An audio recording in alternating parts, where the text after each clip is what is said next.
Welcome to the Astrodome, home of the Houston Oilers and their supercharged offense, which today will be tested by the iron-tough defense of the Kansas City Chiefs. Good afternoon, everyone. Don Criqui with Paul Maguire. Two legitimate Super Bowl contenders are matched today. The KC Chiefs have not gotten off to a 3-0 start since 1966. To get the 3-0 today, they'll have to find a way to slow down Warren Moon, who's been so tough on them. The Oilers have beaten the Chiefs the last 2 years. Yeah, and one thing that they don't want Warren Moon to do is have the kind of game he had in 1990. 527 yards, 3 touchdowns. Marty Schottenheimer said it's the finest performance by a quarterback he has ever seen. Now, we talked to Albert Lewis about Warren Moon, and he said the way to stop Moon and the offense, or to slow him down, let's put it that way, let's slow him down, is to take away Warren Moon's primary target. Force him to look back to someone else. If they do that, Derek Thomas and the defense may have a chance to get to him. The Chiefs, as you know, are known for great defense, but this year they've been getting more big plays in their offense with 13-year veteran David Krieg now running the offense. He's been looking downfield and getting the ball to open people. Yeah, they have a guy that can get downfield. DeBerg couldn't do that. David Krieg can. He loves the fact that he's got a Koye and Word. But we talked to Chris Dishman on the other side for Houston, and Chris Dishman said this. You mean the quarterback with the 40-yard arm? Well, the one thing that they can do, they have to do, to slow down or stop Kansas City. Stop the running game, force them to pass. They'll have a chance to win this ball game. Lorenzo White has been a big factor so far. Number 44 is really coming of age, and this is his 6th season in the NFL. He didn't get the work he'd like in his earlier seasons, sharing the job with Alan Pinkett. But now White is getting the ball a lot, is averaging 5.6 yards a run, and he's also a very fine pass catcher, and Moon's going to be dumping the ball off to him a lot today to try to offset the big rush of the KC Chiefs.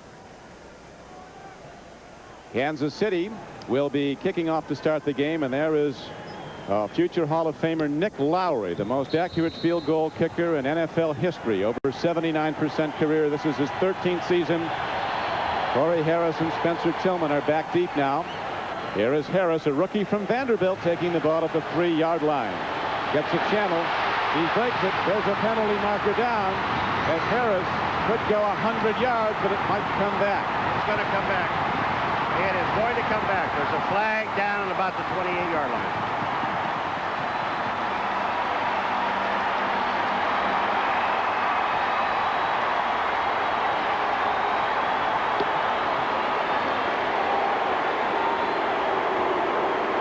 Corey, don't get too excited. It's coming back.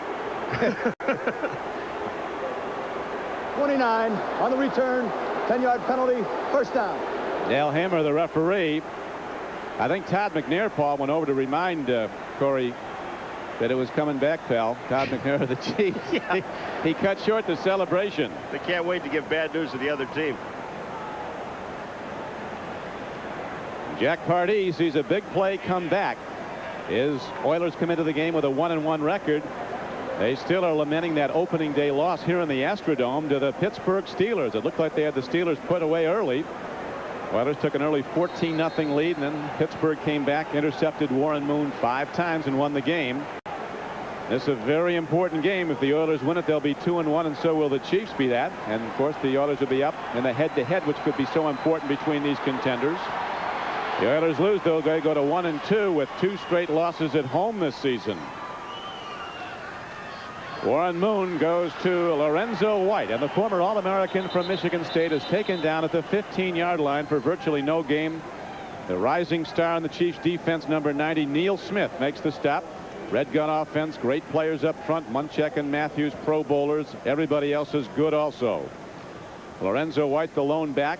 Jeffries, Harris, Givens, and Duncan are the wide receivers in the run and shoot, and they all get the ball. Warren Moon runs a passing democracy. If you're open, you'll get it. And everybody works hard to get open. He sees everybody. He'll be throwing here in all probability on a 2nd down and 10.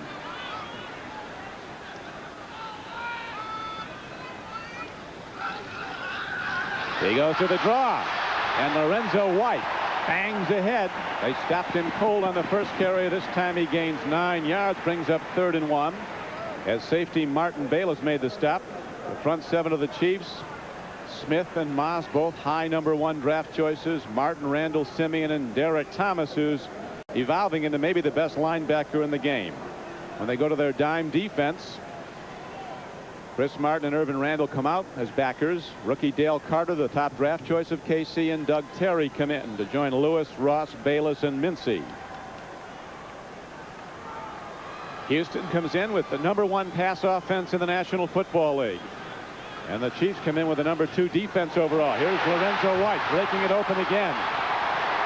And White, a 225-pound power back with quickness and speed, rips it out across the 40 on 3rd and 1.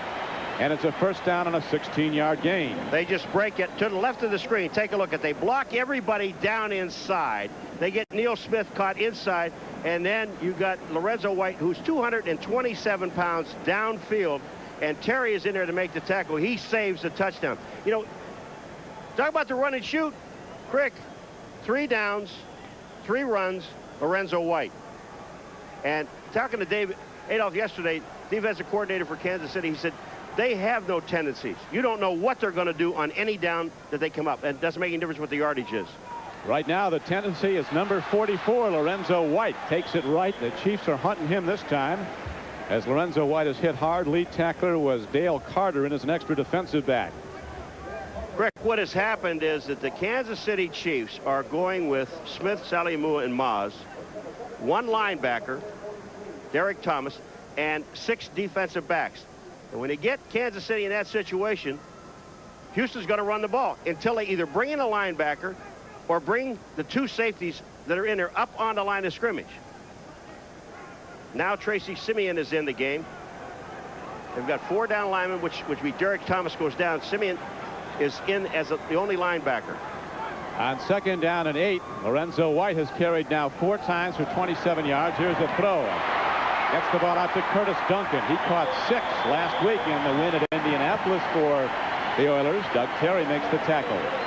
You know what's interesting about this offense, and Dave Adolph was telling us too yesterday, that when you see Duncan on one side, Jeffries number 84 is on the other side. They have 2 guys going deep and 2 guys who are hanging up short. You don't want to give the quick touchdown. That's the one thing Kansas City wants to stop. But when you do that and you double cover downfield, now you've got one-on-one on the outside. Duncan and Jeffries, I don't know, there aren't many people. Albert Lewis can, Ross can go one-on-one. But then they throw Lorenzo White out there, and does it create havoc? Lorenzo, a good threat coming out of the backfield. No team has been allowed 100 yards passing this season by the Chiefs defense. That'll change today. Moon goes long, threads it again. Delivers the ball right down the middle. Leonard Harris on a curl pattern. 11 yards downfield. It's a first down for the Oilers. Albert Lewis on the stop. All right, when you take a look at it from the end zone now, this is the wide. There are 2 guys on the outside, and watch what happens. Leonard Harris just hooks up in the middle between the defensive backs. There are 3 around him, but Moon gets the ball there in a heartbeat. And every time that Houston goes out, there's going to be 2 guys, one on one side short about 12 yards, 10 to 12 yards, and one on the right side, 10 to 12 yards. After a tough opening day against the Steelers, Warren Moon hit 29 of 39 throws against the Colts. Lorenzo White takes a hard pop. Martin Bayless, a big striker at the strong safety position. Number 30 was the first man to stick him. That'll bring up 2nd down and about 7 where the ball's positioned. All down to the 32-yard line. El Del Greco is the place kicker for the Oilers. A good one. He's got long range ability as the clock is now down to 9:55 to play in the first quarter. All right, Crick, now you've got 1, 2, 3, 4, 5, 6, 7 defensive backs in the ball game. The only linebacker is Derek Thomas, and he's lining up on the line of scrimmage. So there are no other linebackers behind the line of scrimmage. There are 7 defensive backs. Now Derek Thomas comes off. Chiefs changing their looks, Paul, as they said they would to try to slow down Warren Moon, but so far they haven't slowed him down, nor have they slowed down Lorenzo White. On a cutback run, he almost broke it. He's taken down at the 27-yard line. He could actually, Lorenzo White could have gotten up and ran with the ball further, but he didn't. He was not knocked down. He slipped and fell down and stayed on the ground because the official did not blow the whistle. Watch when he cuts to the right of the screen. Lorenzo White comes back in. Now watch this. He trips over his own man. So actually he is not tackled yet. He's laying there on the ground. Thompson's coming to him. If he gets up, he can still pick up another 2 yards. Warren Moon talking yesterday about how much Lorenzo White likes to work. He gets better as the game goes on. Watch the screen pass play. It'll be coming up to Lorenzo White. He broke one for 69 yards and a touchdown against the Colts. Another throw and a pick. The Chiefs make the pickoff. As coming down the field is Benny Thompson. And he takes it back to the 45-yard line. So the Oilers move it down the field, and then Warren Moon, who was victimized by 5 interceptions, and this is home yard in the opening game, is picked off by Benny Thompson. Look on the top side of the screen. Number 46 is Benny Thompson. He's just laying out on the outside. He's playing the linebacker position. They're trying to throw the ball underneath. Warren Moon never sees him. Benny Thompson makes a super interception, brings the ball back to the 45-yard line. KC's ball. So the Oilers run and shoot, moves well, but then comes the interception. Moon just picked off his 6th interception this season. Benny Thompson, who is a Pro Bowler as a special teamer last season for New Orleans, made the play for Kansas City. Now David Krieg goes to the run. Play faking. He's going to freeze it and then throw downfield incomplete. Dave Krieg with a good fake throws the defense, but his throw to Barry Word was dropped. Huge offensive line, and they're all good. Alt's an all-pro at left tackle.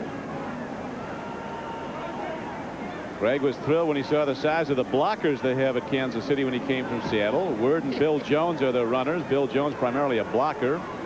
Jones and Barnett, a lot of deep speed. Jonathan Hayes starts at tight end. He walked up to John Alt and said, "Boy, you're big." Yeah, but I like that. Yeah, I like that.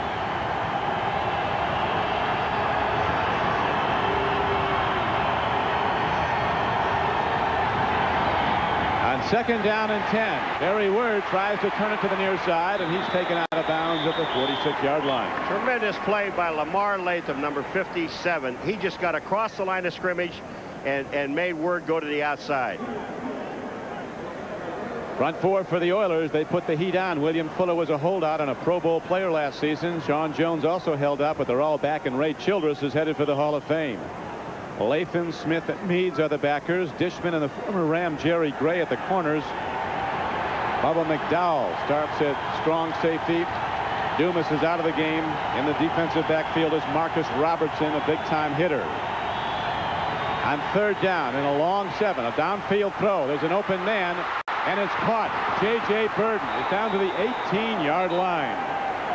Last week, on the 3rd play of the game against Seattle, Krieg and Burden combined on a 72-yard scoring play. Well, this pass should have been picked off by Jerry Gray. Jerry Gray goes for the ball. Watch this. He cuts in front of J.J. right here. I see the ball go up in the air. He hits the ball. But J.J. Burden, great concentration, gets the reception. No touchdown, but Gray goes for instead of going for the man, he went for the ball and missed it. Jim Eddy, the defensive coordinator for the Houston Oilers. Very animated man. He's in the game as much as guys on the field. That was a 34-yard gain. Barry Word. He goes boom down to the 13-yard line. Jim Eddy, Paul, lives every moment with his heart on his sleeve. Here it is. Watch this. Here's the running play. The running play you just saw. This is Jim Eddy. Look. Whoa, yo. He's announcing it to the coaches in the booth, apparently. He's not happy with a 5-yard gain running the ball. One thing that he told us they have to do on 1st down is stop Kansas City in order to win this ball game. They didn't do it then. Nope. Chiefs got 5 on that 1st down. 2nd and 5. Willie Davis goes in motion, then comes back, and it's back to the run. Barry Word. Oiler defense comes up and gets him. Doug Smith, a 300-pounder defensive tackle, 99, and 95. William Fuller were on the stop. You know, this defensive line is a pretty good defensive line. Fuller, Childers, Smith, and Jones. And you don't want to really start running straight at him. Watch this. Where Word goes up in the middle. Coming down is 95. Down along the line of scrimmage is Fuller. He makes the play. Doug Smith stuffs it at the line. Fuller makes the play. The Chiefs have been beaten by the Oilers the last 2 times they've played, last season and the season before, and they've lost 5 of the last 7. Kansas City's not won here in the Astrodome since 1983. Krieg puts some heat on the ball. Too much. Unable to catch it is Fred Jones, number 80. That time, Krieg had an awful lot of time to throw the football. And he just got it a little bit too far out front, but Fred Jones's hands touched the ball. You should catch it. Look at the defensive secondary. Now up to the right of the screen, or excuse me, the left of the screen, you see Jones goes inside, comes back to the outside, and look where that ball's from. No place for the defense to get it. Craig had time. They just missed it. So Craig comes to the sideline, but his throwing has set the Chiefs up with a golden scoring opportunity early in the game. It'll be a 31-yard attempt. Snap and set down are good, and so is Nick Lowry. And with 5:46 to play in the first quarter, the Kansas City Chiefs go on top 3-0.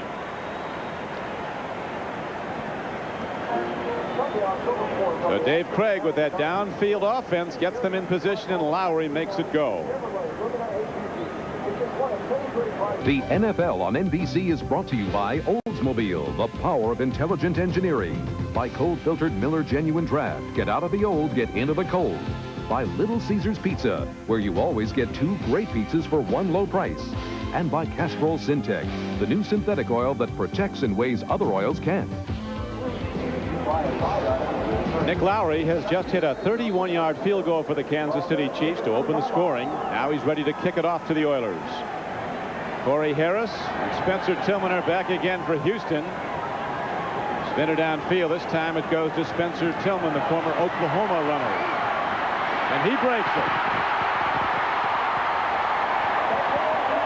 Out to the 35-yard line. Apparently, Paul, Oilers saw something in the Chiefs' kick coverage that they like. They're attacking one area and getting a channel every time. It's coming up to the left, and that's where it's happening. So the Oilers, stopped by an interception, are ready to go on offense again. Don Criqui with Paul Maguire back at the Astrodome in Houston.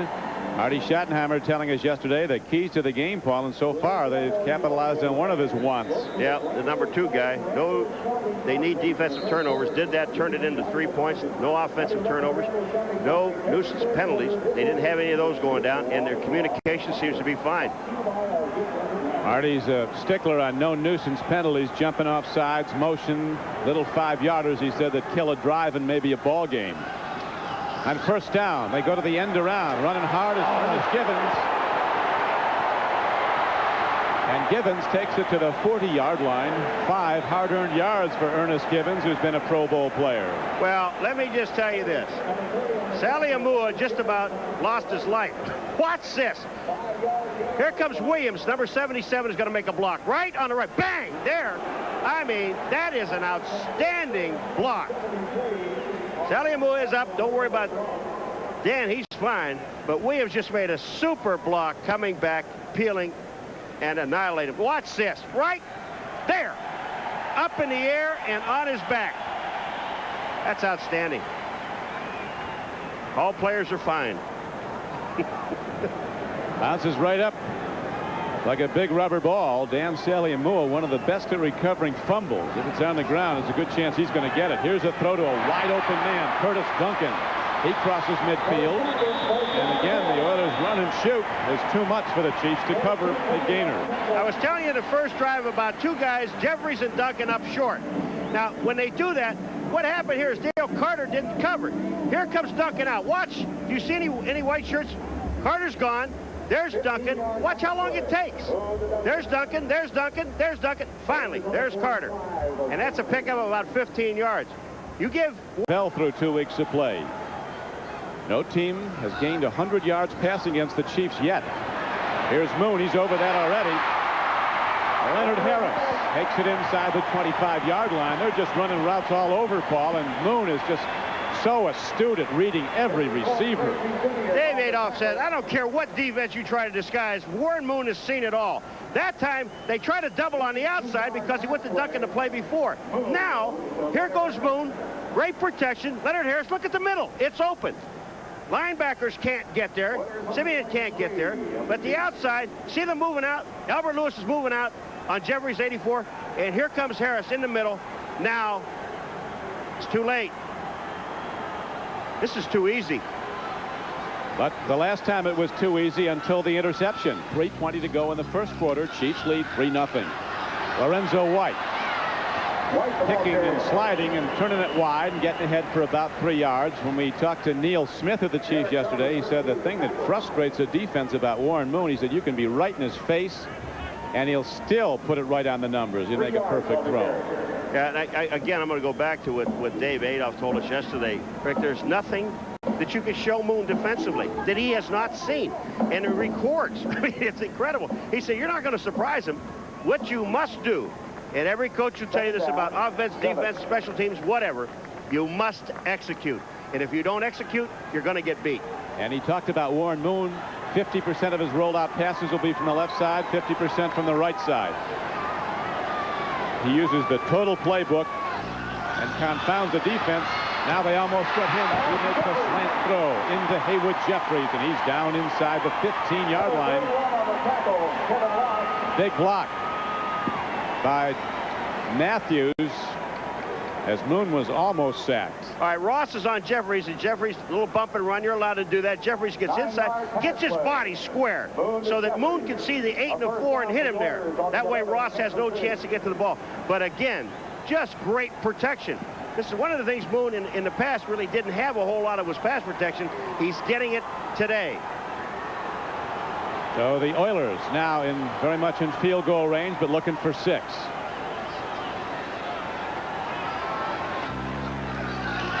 First down run by Lorenzo White.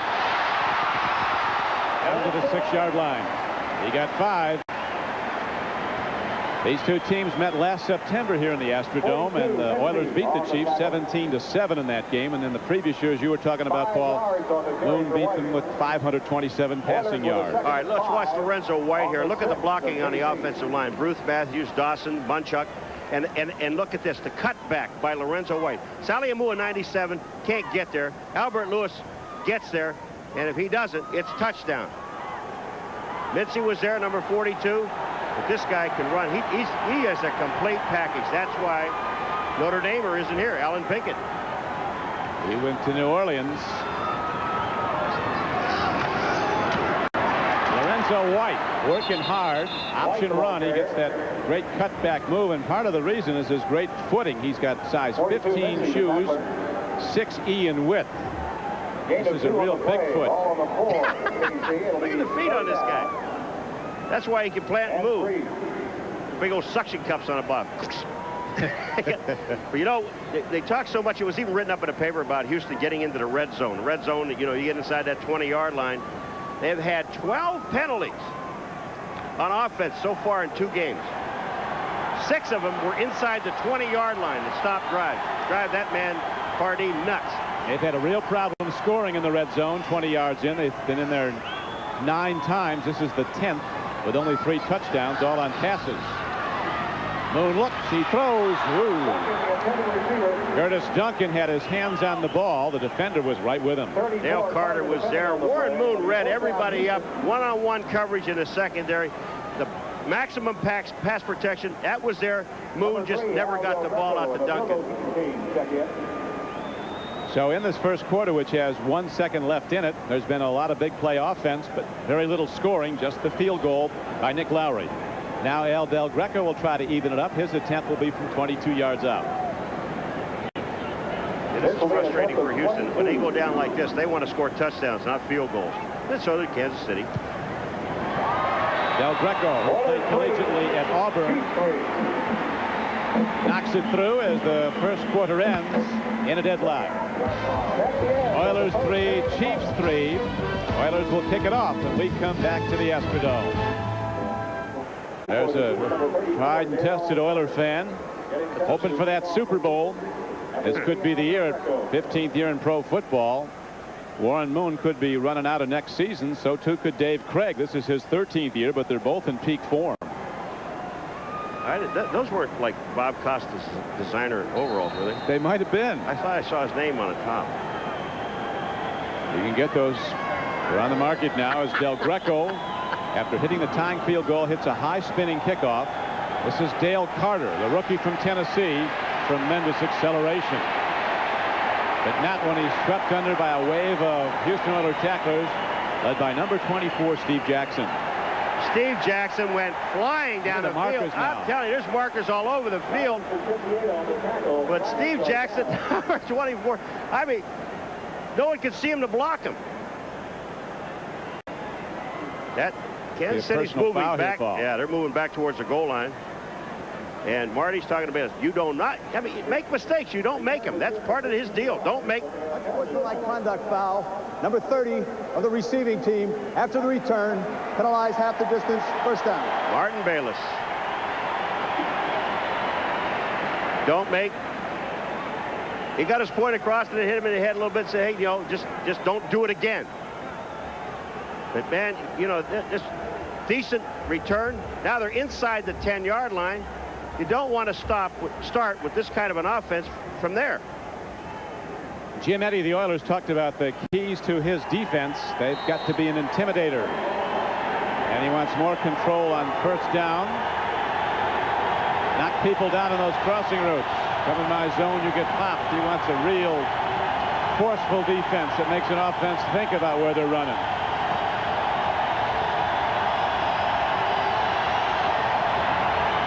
Dave Krieg throwing the quick out. He makes the connection.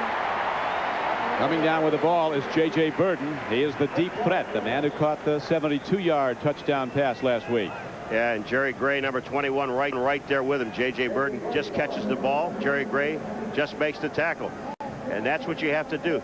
But again, Houston, they want to do is not let Kansas City get third and short situations. 49ers losing one of their best players, John Taylor, with a broken leg. They lead the Jets. Unbelievable. Unbelievable. Houston has dominated time of possession. I know that's a favorite of yours, Paul, time of possession. Yeah, what do you do with it? Scores 3-3. On 2nd and 6, here's the throw. It looked like Burden had the first down. Then on his cutback, trying to elude the tacklers, he may have lost it. Well, they're going to spot his forward progress out to the 20, and it'll be a first down for the Chiefs. Jerry Gray and Bubba McDowell both in on the play. You know, David Krieg, they get a first down. You know, this guy will drive a defense crazy, especially with this offense. This is a solid offensive football team, and this offense needed a guy like David Krieg to run it. A guy that can control the ball, throw the good short passes. And the history of David Krieg is when he gets hot, he stays hot.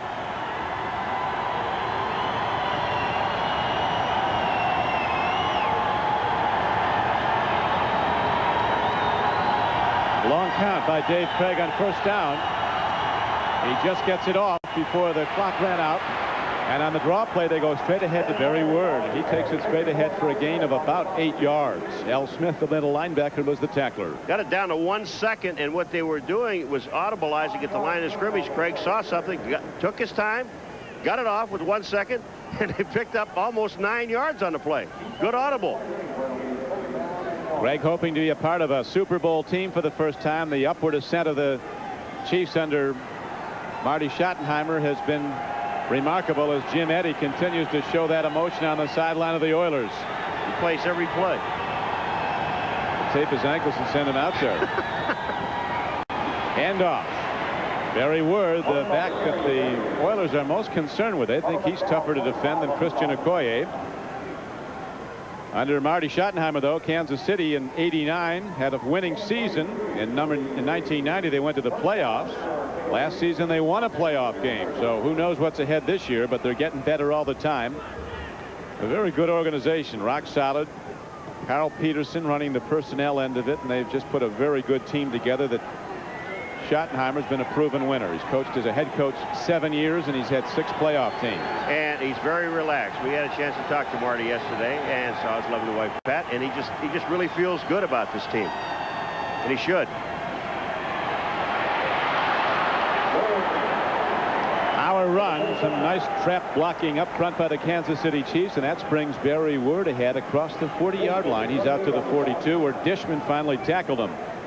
All right, Bernard and Zott and Lutz up in the middle, and that's exactly where they're running. Now, Baldinger and Alt are also in there, but look at Word. Once that hole is there, he sees the crack. Here comes Dishman up.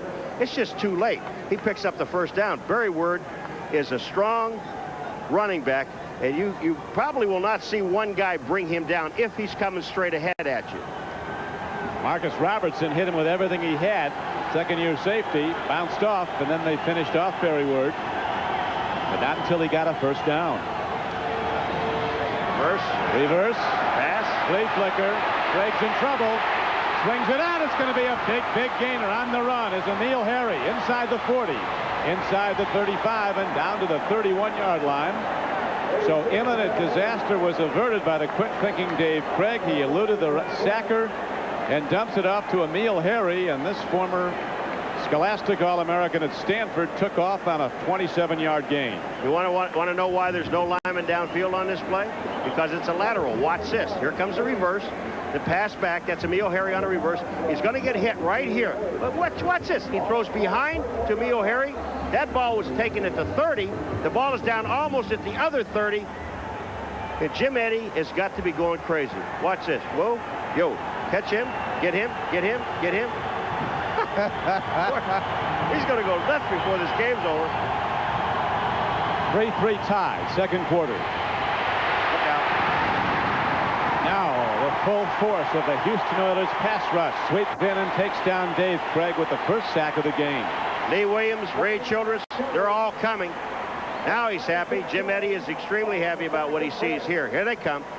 Childress, number 79. He's going straight back at Krieg. He's the one that makes Krieg move. He's the one that makes the play. Fuller comes in on the other side. Sean Jones comes in on the other side. Lee Williams, number 97, is there. 3 guys. Three-time Pro Bowl selection. He's always double teamed. He'd like to play defensive end, but they need him in the middle, so he goes in there and is an all-pro quality player there also. And every day in every meeting, he soaks his ankle in ice because he has a bad ankle. It's going to be that way. It doesn't make any difference to him. Never complains, just makes the plays. Again, they go to Barry Word, who's getting a lot of work early, like Lorenzo White is on the other side of the ball when Houston has it. Lamar Lathan was the tackler. Ray Childress was the second player picked in the draft when he came out of Texas A&M. The year he came out, the number 1 pick was Bruce Smith of the Buffalo Bills. He's not bad, huh? No. But, you know, Jim Eddy talking about Childress. Childress has been in the lineup a lot more than Smith, though. Oh, yeah. And Childress is hurt. I'm going to tell you, he plays hurt, but they do. They have a big, not a bucket. It's a cooler filled with ice. Then he sits in it every single day in all the meetings, and he freezes his ankle. And then he plays. 3rd down and 9. Krieg steps in. Here's the rush. They get him again. Lee Williams, number 97. Krieg, this is total defensive line domination because what happens on this play is there's a penalty, I think, on the play. But watch this. Fuller forces, Childress forces, Sean Jones forces, and then Lee Williams is up in the middle. He makes the play. Just excellent. 97 is the man that's going to get it. But watch the guys on either side. They force Krieg up into Williams. He does his job. Gets off the blocker, does the job. Now Nick Lowry, who has kicked 18 field goals in his career of 50 yards or more, is ready to try a 52-yarder. He drives it hard, and he drives it through. Nick Lowry on his way to Canton someday. Booms one from 52 yards out, and the Chiefs take a 6-3 lead.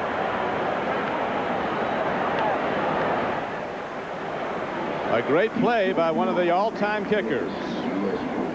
Marty Schottenheimer with some counsel.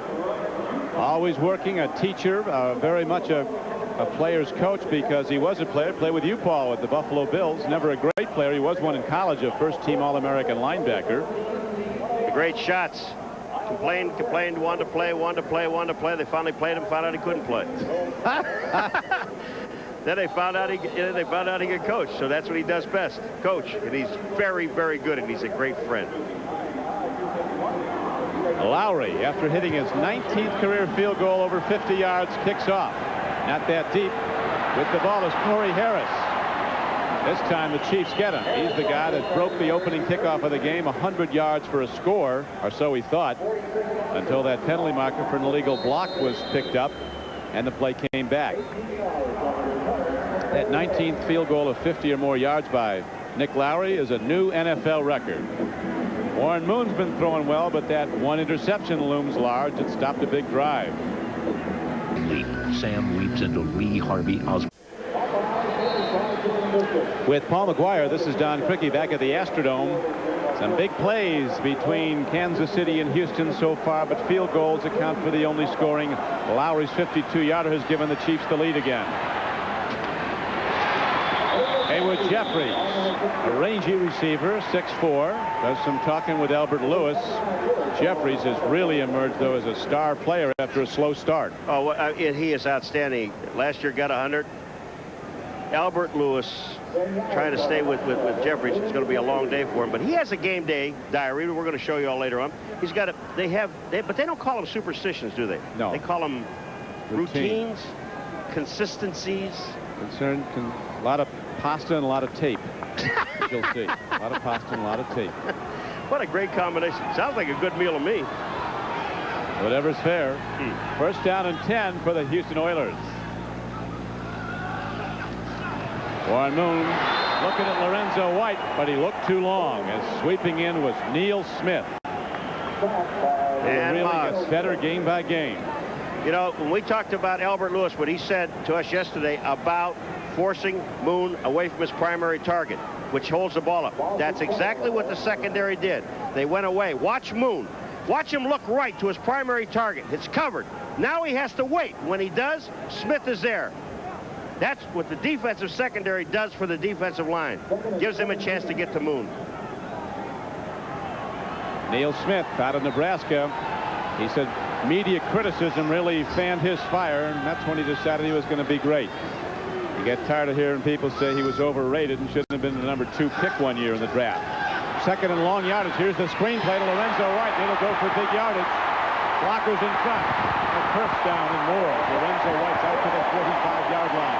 Oh, man, do they set this thing up beautifully. And that's Monchuk out in front. They just set this play up so beautifully. They're looking outside. Watch 44. The offensive line. He gets in there and gets a block of Saliamua. Now the blocking up front goes. Dawson is out there. Monchuk's out there. And here they come. Lorenzo White. You don't have to block a whole lot. All you got to do is get in the way of people. They pick up the first down. They're at the 45. This is an outstanding call. Again, yes, Adolph said, don't throw stuff at Moon. He's going to read it. Lorenzo White outgained the Colts last week. Lorenzo, receiving and rushing, had 175 yards. That was more than the Colts had as a team. Downfield throw and a tremendous play by Ernest Gibbons. The catch wasn't nearly as admirable as the courage he needed to make it. Crickster, let me tell you what. There were 4 guys there. And that's why you're saying it takes guts to make this catch. He knows he's diving. He knows he's going to get hit. But there were 4 defenders in the area when Moon threw the ball. But Gibbons was open. And Moon's got the arm to get it there. So far, Paul, Lorenzo White's had the ball in his hands 10 times. He's rushed for 45 yards on 9 carries, 5 a pop, and then 121 yards. Moon now with 113 yards passing. He's hit 8 of 10.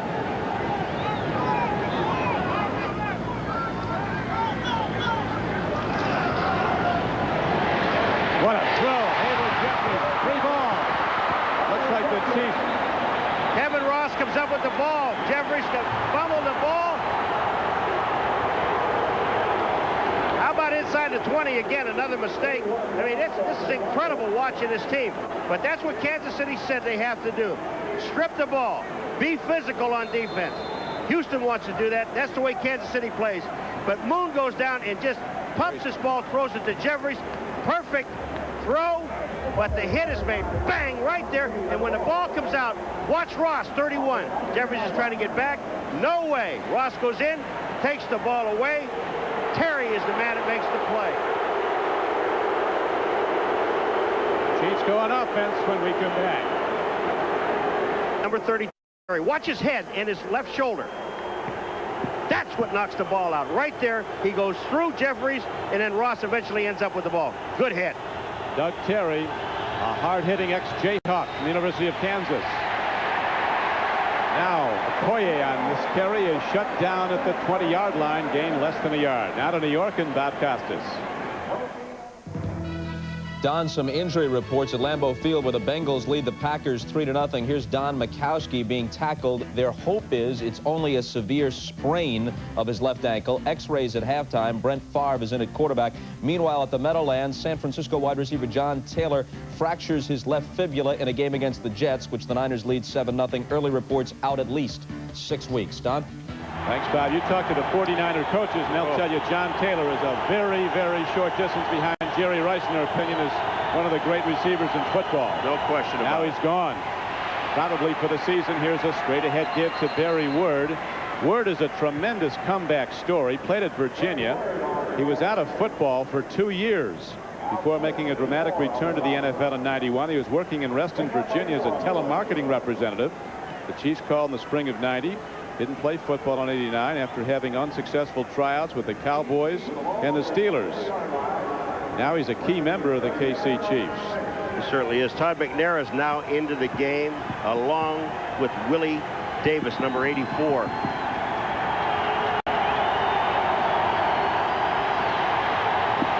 The Chiefs are 1 for 3 converting third downs. They need 6, as you see on this one. They got 3 receivers on the top side coming all out together. Sidearm throw, a connection, and Neil Harry's ahead for a first down and some more. He's across the 40-yard line before number 25, Bubba McDowell, and number 29, Darrell Lewis, bring him down. That's J.J. Burden who made the play. All right, take a look at the 3 guys on the top of the screen. When you see them, watch them, they all come off together. Now, J.J. Burden is going to cut underneath, and when he cuts underneath, he's got one-on-one coverage. Beats him to the inside. Craig puts the ball right on target. First down. Excellent call. Nick Eddy keeps talking that coach's sign language. Yeah, stop him. Okoye, the nightmare. Putting a bad dream on some Oiler defenders. Finally, those 2 big hitters in the safeties, McDowell and Robertson, make the stops. The one thing about Christian Okoye, and everybody will tell you about it, Crick, is that when he comes up to the line of scrimmage, if he's going laterally. We got Lee Williams is down, number 97 for Houston. They're taking time, but when he's going straight, now you've got to put some people on him. But you want to try to get him going left and right. Man is shaken up. Lee Williams of the Houston Oilers is being attended to. He had a big sack earlier. Looks like they're looking at Lee's right knee.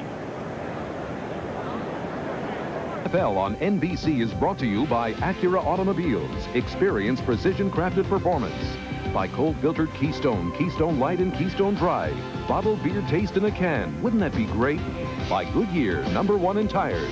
And by Allstate Insurance Company. You're in good hands with Allstate. 64,000 plus at the Astrodome. Chiefs have the ball in a 6-3 lead in a very quickly played first half. 2:36 to go in the half. Timing throw out in the left flank. Craig puts as much hop on it as he has and throws a strike to J.J. Burden. He's making a lot of plays so far for the KC Chiefs. That's his 5th catch. Rick, I'm going to tell you something. This offense drives a defense nuts, and I'll tell you why it does. You've got the big guys up front, and you also have the big tight ends blocking. Put 2 wide receivers to the outside. In order to stop the run, which is their primary deal, and there's Jim Eddy doing it again, giving it a run, you must play on the outside, basically man-to-man defense on the corners. When you do that, 2-minute warning. When you do that, you've got one-on-one coverage. That's where Craig is going, to the outside. And coming up at halftime, the Domino's Pizza NFL Live halftime report. Costas Simpson and Buddy Ryan analyzing things. Right now, an important game affecting the Chiefs. Buddy's former team, the Eagles, beating the Denver Broncos 10-0. Second quarter at Philadelphia. You've heard of Curly, Larry, and Moe? Well, this is Buddy, Bobby, and O. They'll be there at halftime with the Domino's Pizza NFL Live halftime report. Oh, that's terrific. That's terrific. 2 minutes to go in the first half. 6-3 game. Chiefs with the ball in the 3-point lead. Craig with a deep drop. Pass protection's good. Long throw. Just a bit long. Going for the ball was Fleet Willie Davis, number 84. Oh, did Craig put that ball on a rope and in the right area? Now, Dishman said a 40-yard passer. Well, better think a little bit. Watch where this ball is, and it's inbounds. All right, there's Willie Davis. Watch, the ball is inbounds. I mean, it's a toss. There's no, I mean, if he catches it, he's going to get drilled by Robertson. But the pass, I thought, was an excellent pass. Report from the sideline. Pass rusher Lee Williams of the Oilers has a knee strain. His return to the game is questionable, but he could be back. Well, that's good news.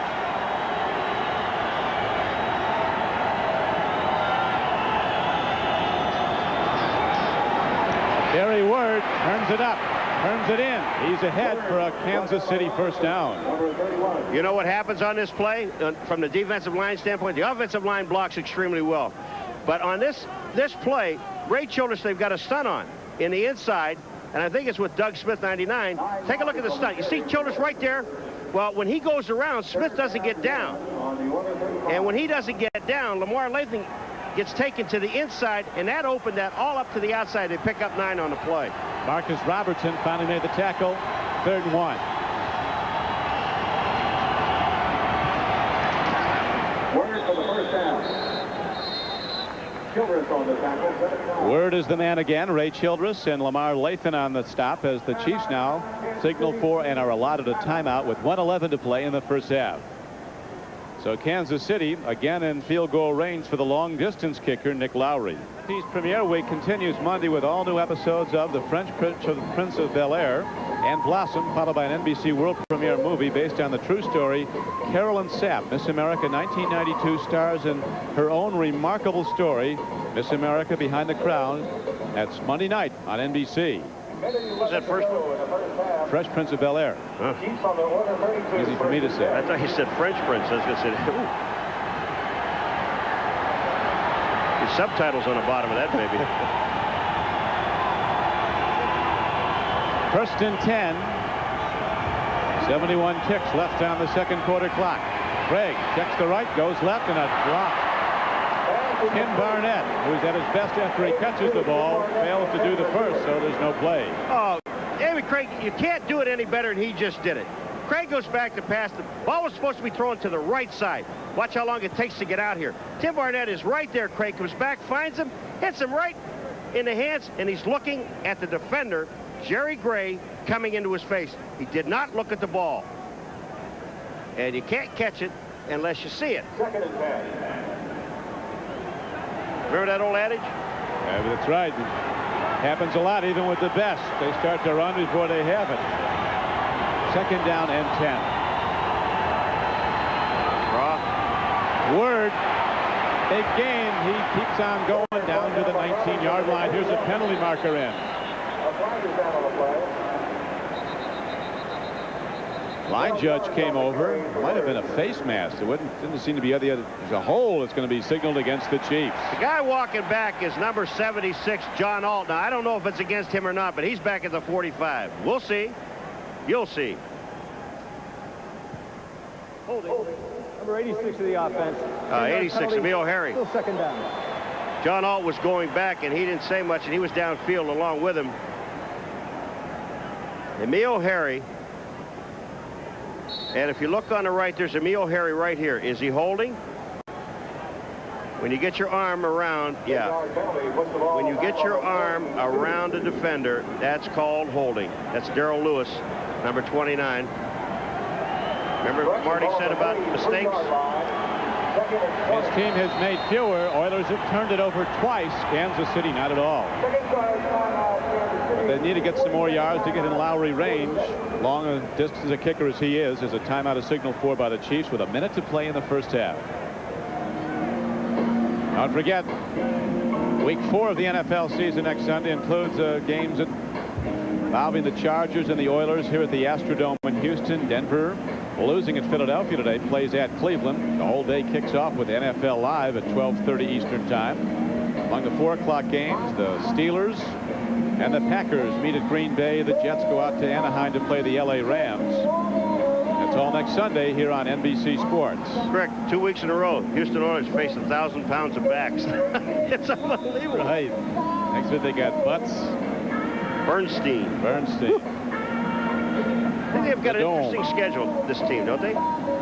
Well, they've got to succeed outside the dome. They play an awful lot of dome games this year. As you see, they're 1-1 in domes. 11 of their 16 regular season games will be played in domes. Well, the reason Cleveland is white on the screen there is because that game is in December. It's in December 20th, and that's the only really bad weather game that they could possibly have would be in Cleveland. That's in white because they'll be playing in snow in all probability. Here's Krieg throwing, making the connection. Todd McNair with his 7th catch of this season coming out of the backfield. Taken down by Darrell Lewis. Clock runs down to 48 seconds. Chiefs quickly into alignment without a huddle. Lamar Lathan was right there to make the play. McNair got through it, picked up a couple extra yards, but they're using an awful lot of clock. 35 seconds to go in the half. 6-3 Kansas City. Throw and a catch. This time Barnett looks that ball right into his hands, goes out of bounds, makes a fine play. Big gainer, first down, stops the clock down at the 10-yard line of the Oilers. I don't know what Craig's upset about. Is it himself or not? Because the ball is thrown perfectly. Whether he was hoping that Barnett could turn upfield, Craig is looking at him going to the outside. Remember, the guy just dropped the ball, but Craig goes right back to him. Is he thinking, can he turn? No. If he turns, he's going to get nailed anyway. Marty Schottenheimer, head coach of KC, has to be well pleased with the overall effort of his team. His defense has taken the ball away twice on turnovers from the Oilers. His offense is moving. Here's a throw and a catch. Willie Davis is down to the 5-yard line.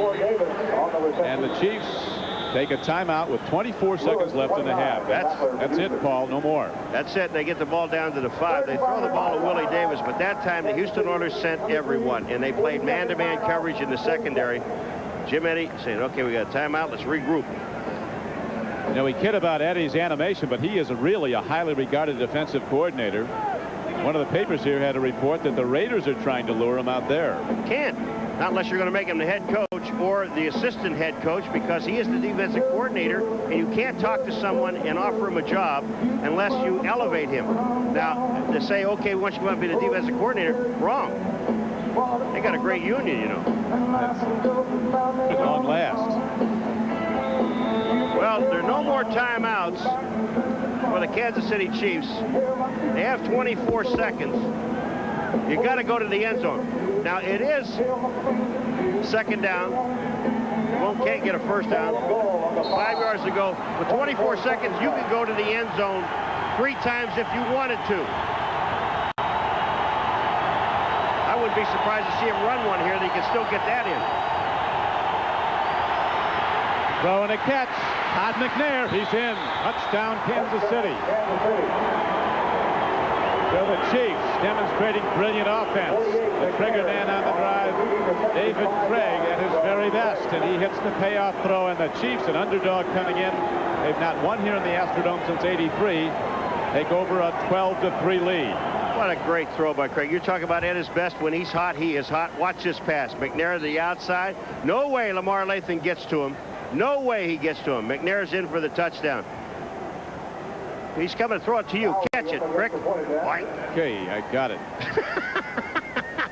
No, they got it. Touchdown. This guy's put up some terrific numbers over the years. We're going to take a look at that a little bit later, but his ranks is in the top 10 all-time in passing efficiency, and you'd be amazed at the people he's ahead of. Some of them are in the Hall of Fame.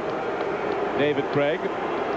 We'll be getting to that, but first a reminder that the Domino's Pizza NFL Live halftime report is coming up.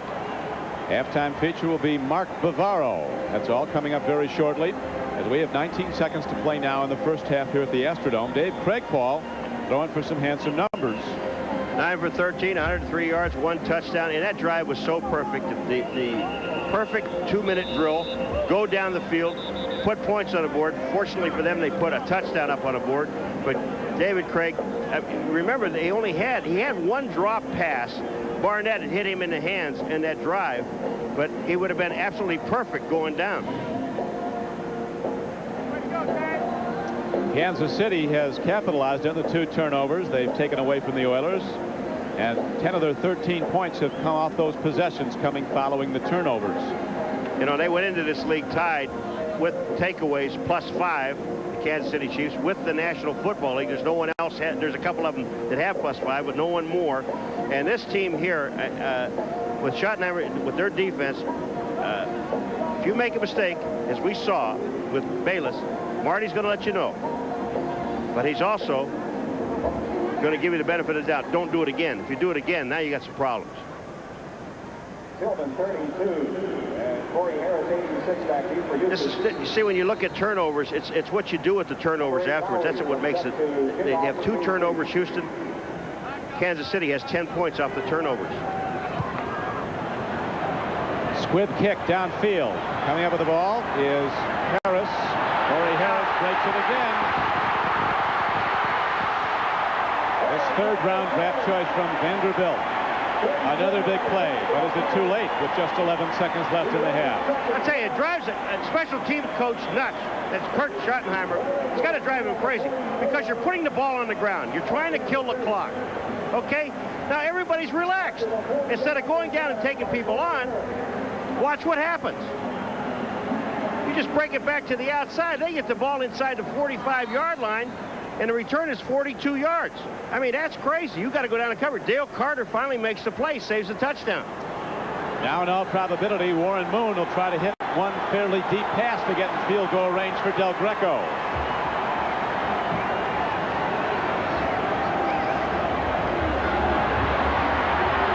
There's the pass, an out pattern.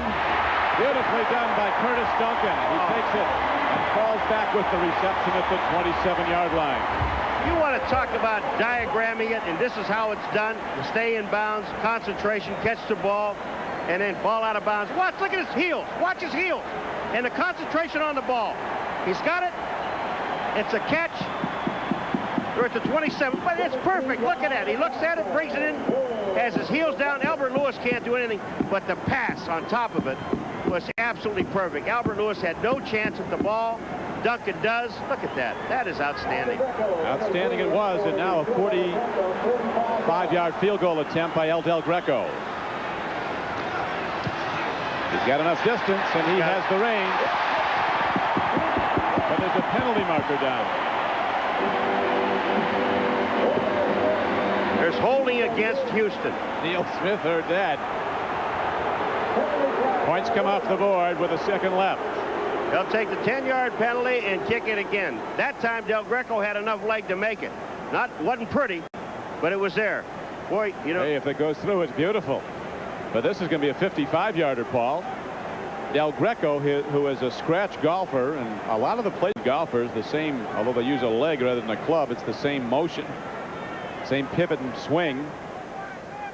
Geez, I'm glad you clarified that. They use a leg instead of a club. 93 the kicking team. 10-yard penalty. Repeat first down.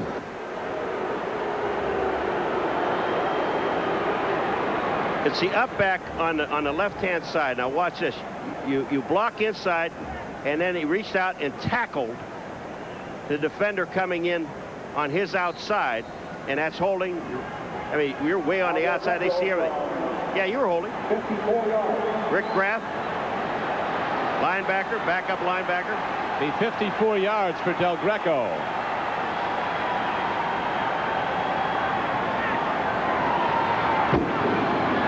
He gets it up. He hits it. Can you believe this? I said they're not pretty, but they get there. You're right. It's 3 points. Then he says, how do you do to Derek Thomas? Efrey knocks it through, so the Oilers get some momentum at the close of the half.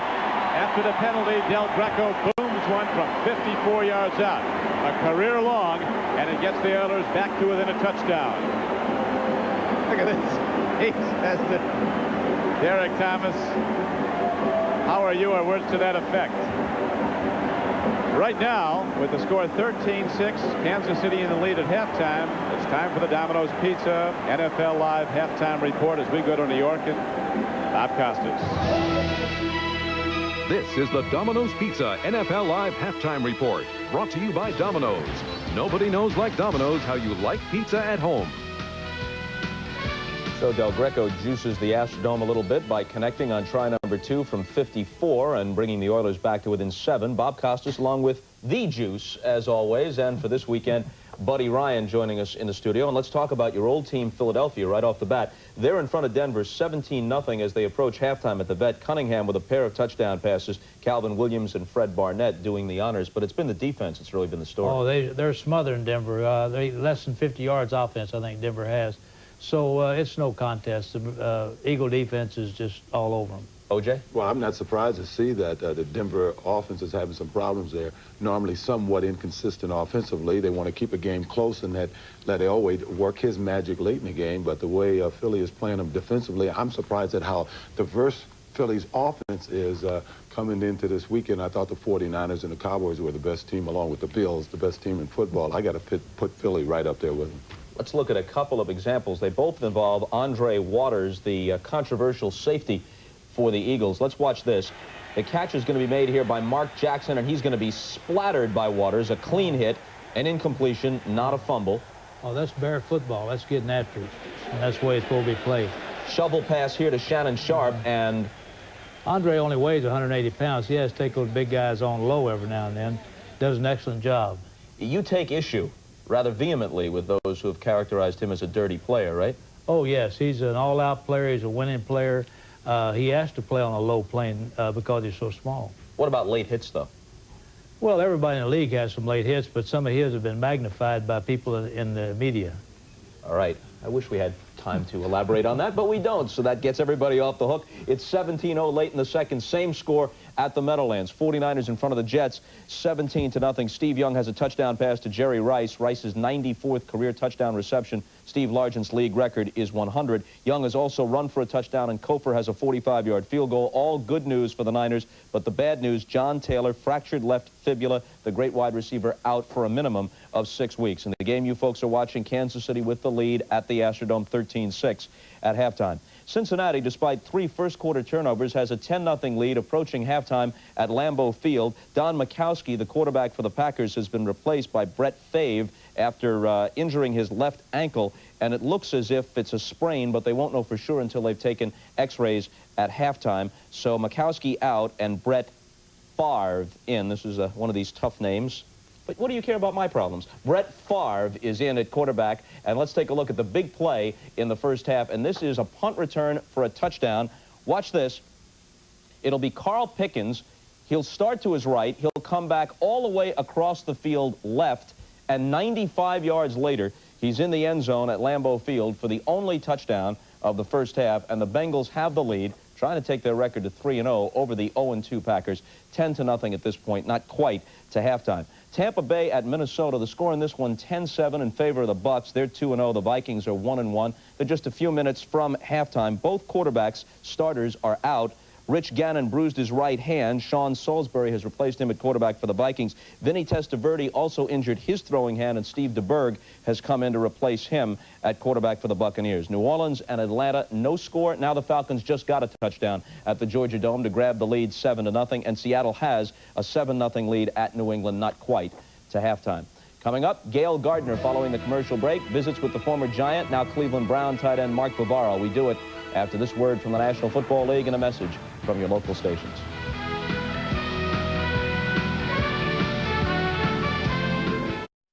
.66 right now, though, Paul, because of those turnovers, they're looking pretty strong. It's amazing how the coaches know the keys to the game and they have to execute them. 2 turnovers by Houston, 10 points off of them. Kansas City's doing exactly what they want to do. They're making Warren Moon think about where he has to throw the ball. Jeffries just makes the catch. Now look at the ball's at the 20-yard line. Not so. The Jayhawk Doug Terry separated him from the ball, and then Simeon is quickly on top of it. That was number 1 on Marty Schottenheimer's list of things we've got to do. We've got to slow Warren Moon down by getting him to turn the ball over, some of his teammates to do it. And so far, so good, although I think the Oilers are going to come out now. They have to win this game. They're in real trouble if they don't. They'll go to 1-2 with 2 losses at home already. You know, you talk about important series. Houston got the kickoff in the first half. The second half, they have really not slowed down Kansas City. Kansas City's doing what they want to do. Craig looks as sharp as I've ever seen him. And I'm telling you, if they don't stop this series right now, they got a problem. Yeah, talking to some of the Chiefs people at halftime, they're really pleased that Craig is, really starting to come on in this offense. He's an established pro, but it was a whole new system he went to. Now he's certainly mastered it, and We're underway with the second half. Davis momentarily bobbles the return. And now we're going to take a look at the Coors Light halftime stats. Numbers tell a big story. First downs dead even. Kansas City's run the ball much better. Although Lorenzo White started fast, he had 45 yards rushing early in the game. Passing yards, Warren Moon with 146. Prior to this, no team had gained 100 yards passing in an entire game against this Kansas City defense. Total yards about even, but there's the key, Paul, as you talked about right along. Turnovers. Turnovers and into points. It is nice that they each had the ball 15 minutes, so you don't see that very often. Shared it very nicely. High set, power set. Craig takes a look. Timing throw. Nice breakup. Well done by Jerry Gray, the former Texas Longhorn, who was a #1 draft choice of the LA Rams 9 years ago. You know who made this play? Sean Jones, number 96, jumped up in the air and got in the passing lane. And Craig couldn't throw it to the outside. He had to wait. But Sean Jones went straight up in the air. Craig had to pull the ball back down to the right. Watch him. He goes to throw, and Sean Jones is there. You see his hand? He's got him. He's got him in his passing lane. And Craig has to wait and wait and wait. Defense doesn't get to him. The offensive line did a super job, and then he tries to go downfield for naught. Now he has 2 downs to get the 10. Movement. Movement and markers and people pushing and shoving after the whistle. Bill Jones gets a rare carry. Might have been Bill Jones in motion early. Yeah, that's word got the carry. Bill Jones moved first. That's illegal motion.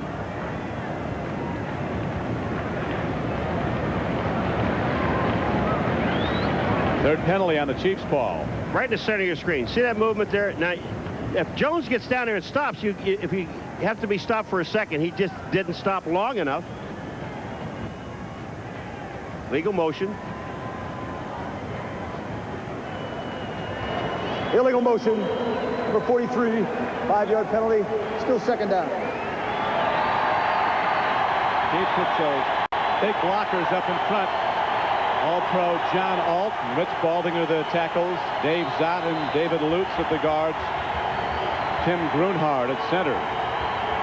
You pointed out earlier when Dave Craigpaul met John Alt for the first time, his immediate response, John, you're big. I like that. I like those big guys up front. They got a big line, and they're very good. Crowd makes it a problem now for Craig as he throws hard, but it comes in low to Barnett. Tim Barnett couldn't get to the ball. And now against an all-out rush, Paul Maguire, Dave Craig's going to feel the heat on a 3rd and 15. Yeah, they're going to send a lot of people. They're going with 4 wideouts and McNair, and that time Lamar Lathan is the man that really got in the throwing lane, and Craig had to fire it low, or else it would have been either knocked down or picked up by Lamar. There's going to be a fist fight over there. If that referee pushes Eddie one more time, he's going to snatch his whistle out.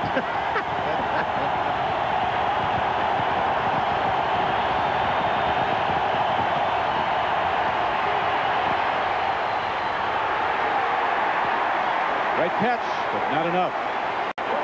Fred Jones, what a super catch he made. But he had Jerry Gray and teammates were all over him. That pass is thrown. Fred Jones just doesn't get far enough downfield. Here comes the rush, double teaming on Childress. Boom, catch is there. Gray is there. Jones makes a catch. No first down. They're going to have to punt. This is the first one, isn't it? Yep, this is the first punt of the game and the first Chiefs possession, not to result in points. Parker booms the ball downfield. Pat Coleman's back at his 28. Oh, special teams play. Down to make the play for the Kansas City Chiefs. Number 34, Dale Carter, their #1 draft choice from Tennessee, who's been making big plays ever since he came into camp. Returned a kick for a touchdown in the opener against San Diego. On NBC is brought to you by Hertz #1 Club Gold. Hertz's fastest service now in more locations coast to coast. By Dean Witter. There are many ways to measure success. Dean Witter measures success one investor at a time. By the U.S. Army. Learn how to get an edge on life. Be all you can be. And by the new Mazda. Mazda, it just feels right. The Houston Oilers trailing in their home ballpark. 13-6 to Kansas City go on offense for the first time in the third quarter. Warren Moon's hit a lot of passes. That interception, though, still looms large on the opening drive when it looked like the Oilers were going in.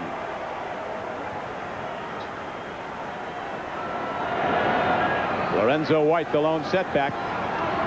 Moon looking long on a first down throw. What a throw.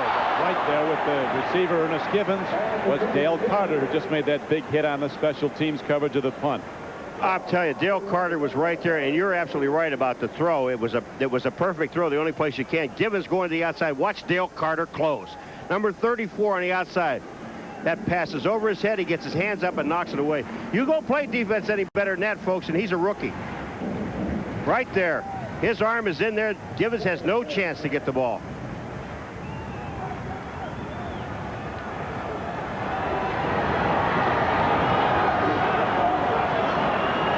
Now Warren Moon goes to second down and 10 as he tried to get the big gainer on the first down throw. Lorenzo White, man to watch as he comes out of the backfield. Moon goes long. White was open underneath the deep drop by the linebackers. He could have gone for a lot of yards if he just dumped it over the middle. 2 plays in a row. Lorenzo White is checking up. He's going to the outside. He does get open. Moon's trying to go for it all.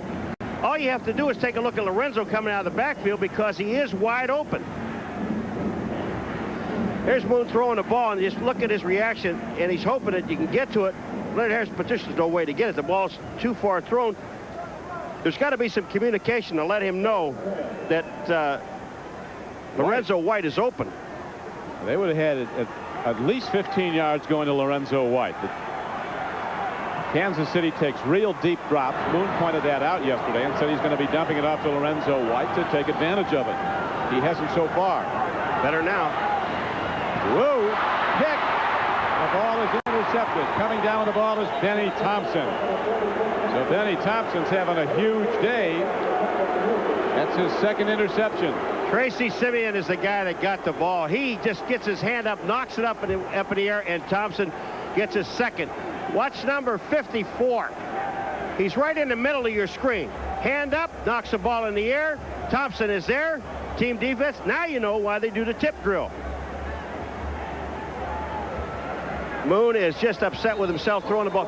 When he looks at this series of downs, Warren Moon's going to be really upset with himself because Lorenzo White was open on all 3 plays. Now the Chiefs start with good field position and go to Barry Word on the run. And Word working his way up the far sideline is ahead for a gain of almost 8 yards before the safety Marcus Robertson, a second-year player from Iowa State, makes the stop. John Alt got a sensational block on the outside on Lamar Lathan, number 57. John Alt, 76, gets out and just cuts Lathan right at the line of scrimmage and enables Word to get to the outside. John Alt, I mean, just excellent blocking. Look at 76. Here he comes. Watch Lamar Lathan down on the ground. Is that any good?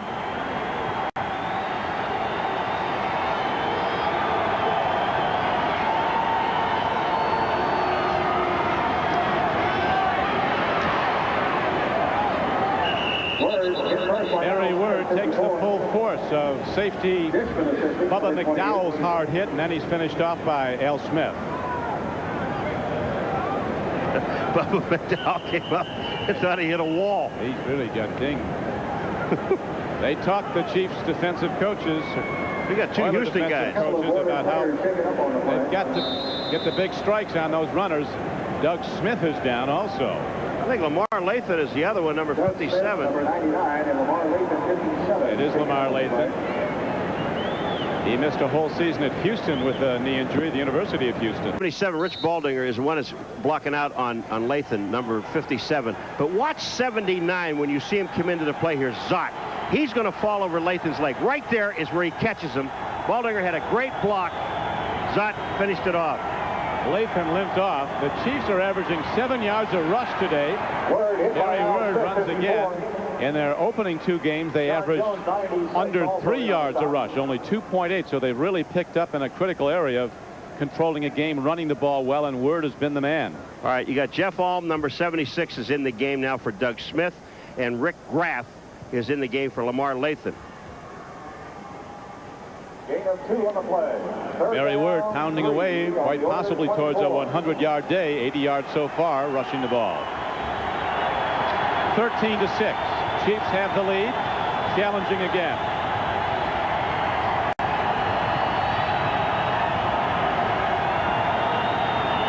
Look at this line. The defense are just, oh, what a great call. I believe it is by Craig. He just held on and held on and held on. Rick Graff, number 93, left early. Encroachment, 93 of the defense, 5-yard penalty, first down. David Craig, I mean, you got to credit the quarterback for this play here. Watch how long Craig is. And here comes Rick Graff. There's Al Smith, number 54, and then Rick Graff, 93, gets in. Nice pirouette. That's a bad feeling. Oh, and it's a first down. Jim Eddy is looking to the sky. You got to get some help on the field.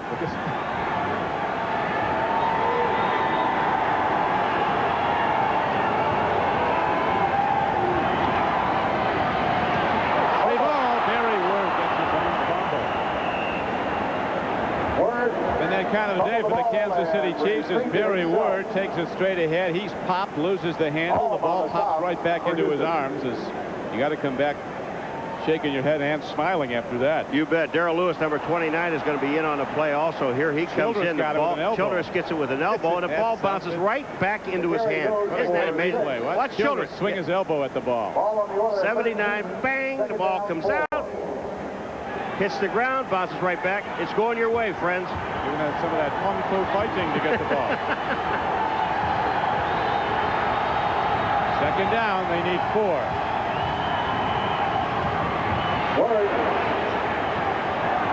First down. Offensive linemen would much rather run block than pass block, and the Chiefs are firing out off the ball, keeping this Oiler defense on the field for much of the third quarter. When you see Word on this play run, though, Crick, he is supposed to go up the middle. But the middle is blocked, so he slides back to his left, the right of the screen. Watch what he does. Now, the backside pursuit is not there. Sean Jones, that can't get back.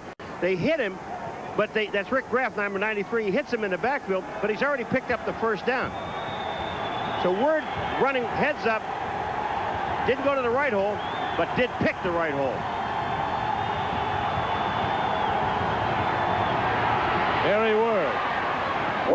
He's been the last word. Play after play for Kansas City inside the 5-yard line.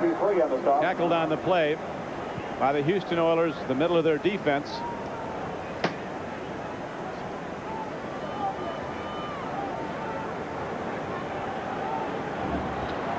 You know, the problem is Houston can't slow this team down. And on first down, Word goes out, Christian Okoye comes in.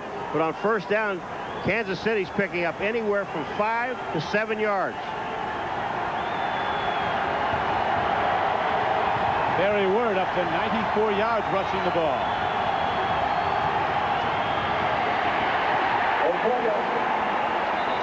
Doug Smith, who was banged up a little earlier, slides off, makes the stop, as Okoye, who is not nearly as quick as Barry Word. The first hole he picks at, that's the one he's got to take. He can't cut back. Doug Smith is hurt again. He's reaching for his left knee. Okoye has only 9 yards, Paul, running the ball on just 3 carries. But they're grabbing his feet, so it looks like cramps. All right, Doug Smith, number 99. He's moving out to the outside. Look at this play. Face mask. They didn't call it. Also, Childress is there, but they were pulling his feet back, so it looked more like cramps than it did the knee. So while the big guys attended to, there's a break here at the Astrodome.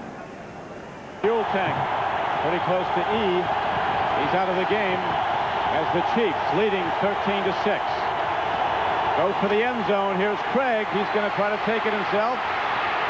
And he dives. Does he get there? He does not. They rule he's out of bounds at the 3. Eddie Robinson, a rookie linebacker, ran him out. Well, the problem was, I think it was Keith Cash, number 89, is a tight end. Went in motion, came back, and got hung up in at the line of scrimmage. He's trying to throw the ball out to the outside to Cash. There's nobody there. Bubba McDowell has chased him, gets Krieg, forces him out of bounds. Right there when he steps, he can't jump anymore. But you see downfield right there, that's Keith Cash. They're trying to hit him. He was covered downfield by Jerry Gray. No place to throw the ball. This will be from 1 yard out. So again, Nick Lowry comes out, and what a day he's had. 2 for 2, including a 52-yarder. Missed it. Lowry, who virtually never misses in close, just did. So the Oilers, their defense on the field, backing up, comes out of this long Kansas City drive without giving points. I said this surprisingly. I meant it. He missed it. Not that guy. I mean, he missed it by a lot. No rush. Really no rush on him. I mean, he's got time to hit it. The ball is in a perfect spot. Barker got it down fine. He just hooked it. Darrell Lewis was coming in, but he didn't have a shot at it. If there's been one bad point, not Lowry, but one bad point about Kansas City today has been their coverage team, special teams coverage on kickoffs. And that's probably about the only thing. Saw that Nick Lowry cut 11 times by 8 different teams. And what's the end result? A Hall of Fame career, although that's not a memorable moment for him. The 52-yarder earlier was his 19th field goal during his career of 50 yards or longer. That's a new NFL record. It is not the longest field goal of this day. Del Greco, at the close of the first half, hit a 54-yarder for the Oilers. And we've got to, I mean, Houston's got to go to Lorenzo White. There's Nick, the kick. Lowry. He hasn't missed very many, has he? Our producer, Glenn Adamo, checking record books here and said that is Nick Lowry's first miss of a field goal inside 29 yards. That is scary. But I mean, again, you've got to go to Lorenzo White if you want to get back in this ball game. That time, Moon forced 3 passes downfield.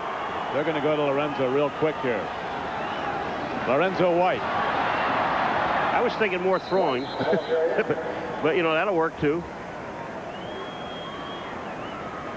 Fred Barnett, a 34-yard touchdown reception. That's a big game for the Chiefs. They'll have a 1-game lead if they win this one on Denver. San Francisco getting a big day. There's Carl Pickens, rookie for the Cincinnati Bengals. His second kick return is for a touchdown in his rookie year. Both quarterbacks, Gannon and Vinny Testaverde, are out of that Tampa Bay, Michigan game. Well, there's some quarterbacks dropping again this year, Crick.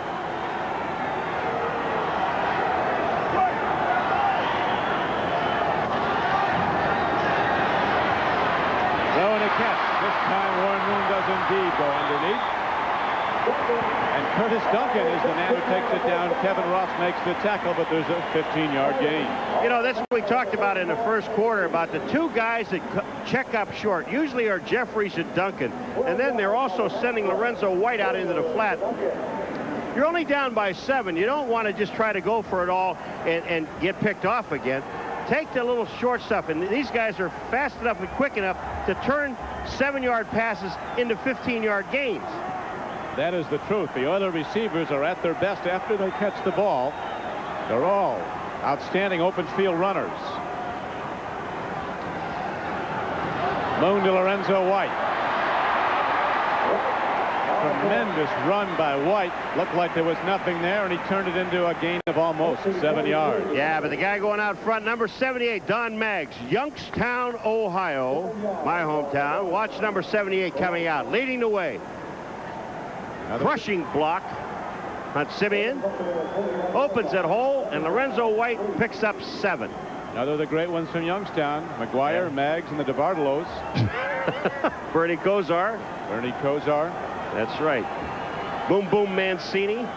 DeBartolos left with all the money, though. Yeah. Well, they still live there, I guess. Yeah, right. Same neighborhood as the Maguires. 3 ball. Derek Thomas gets to Warren Moon. Was his arm coming forward? Apparently it was. No fumble. You know, one of the few times we've called Derek Thomas's name. Now, remember, here's Moon going out to throw. He's going to go back. That is a fumble. Derek Thomas hits him as the ball goes up. Lorenzo White is there. Well, I said you got to get the ball to Lorenzo White, but that isn't what I had in mind. Nice play. Thomas, he's something, though. I did the game in Kansas City. They played Seattle when he sacked David Krieg 7 times and actually had him 9 times in one ball game. What an athlete he is. That's what Craig was saying yesterday. It sure is great to stand on the sidelines and watch Derek Thomas get somebody. It's not me. Warren Moon a bit wide of the mark. Haywood Jeffries was the intended receiver. You know, when Derek Thomas gets you the first time, now you're going to take a look at him. That time the heat was on again by Derek Thomas, number 58. Here he comes out. He's on Mags on the outside. Thomas, 58, goes back inside. Well, Warren is looking downfield. A little juke at the end. Derek Thomas was there. He makes you aware. Last year, Paul, he got his 40th sack in just his 3rd season in the NFL. Lawrence Taylor, Bruce Smith, Richard Dent, Leslie O'Neal. It took them all 4 seasons to get 40 sacks. Now Montgomery's on the field. One of the best long-distance punters in the NFL, although with the run and shoot, he doesn't get out there often. Wow. Booms it. Dale Carter looking for help, and none is coming as he's out of bounds at the 13-yard line. A 60-yard punt by former Spartan from Michigan State, Montgomery. Kurt Schottenheimer's going to be upset because Carter should not have gone back to get the ball. Kozak was there to run Carter out of the ballpark. Chris Martin of the Kansas City Chiefs, an enterprising young man off the field. He's starting to make the big bucks with various properties he's now aligned himself with the NFL ancillary company NFL Properties. It's Paul Maguire with one of his discoveries or inventions. This is the 12th man in the stands. Hand pass. Then you have the dog tag also. That's each player gets his own dog tag with his picture on it. Room for an autograph on the back. Is that good? Let me tell you something. They're selling too. Oh yeah. Every year he comes up with something new. Last year was the tomahawk chop.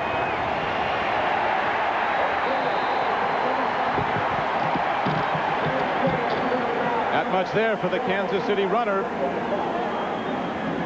Ray Childress was there to fill and make the tackle as Okoye continues to have trouble getting running room against the Oiler defense. Well, the one thing again we talked about Okoye, if you get him going left and right, you got a pretty good chance of slowing him down. And I say slowing him down. But if he's coming straight at you and he gets those shoulders square going in through that hole, grab your socks.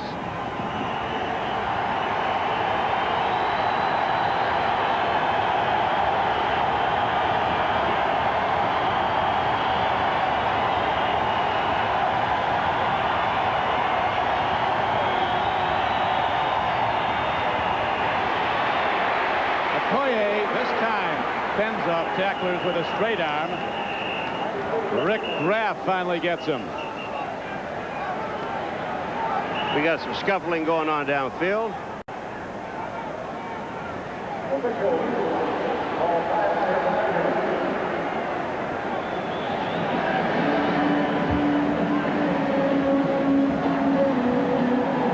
Fisher went down briefly.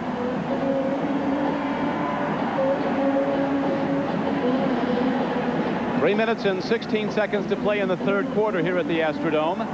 And the Chiefs lead the Oilers 13-6. Christian Okoye just getting to the outside. I just said get him running left and right, but you've got to get some help out there.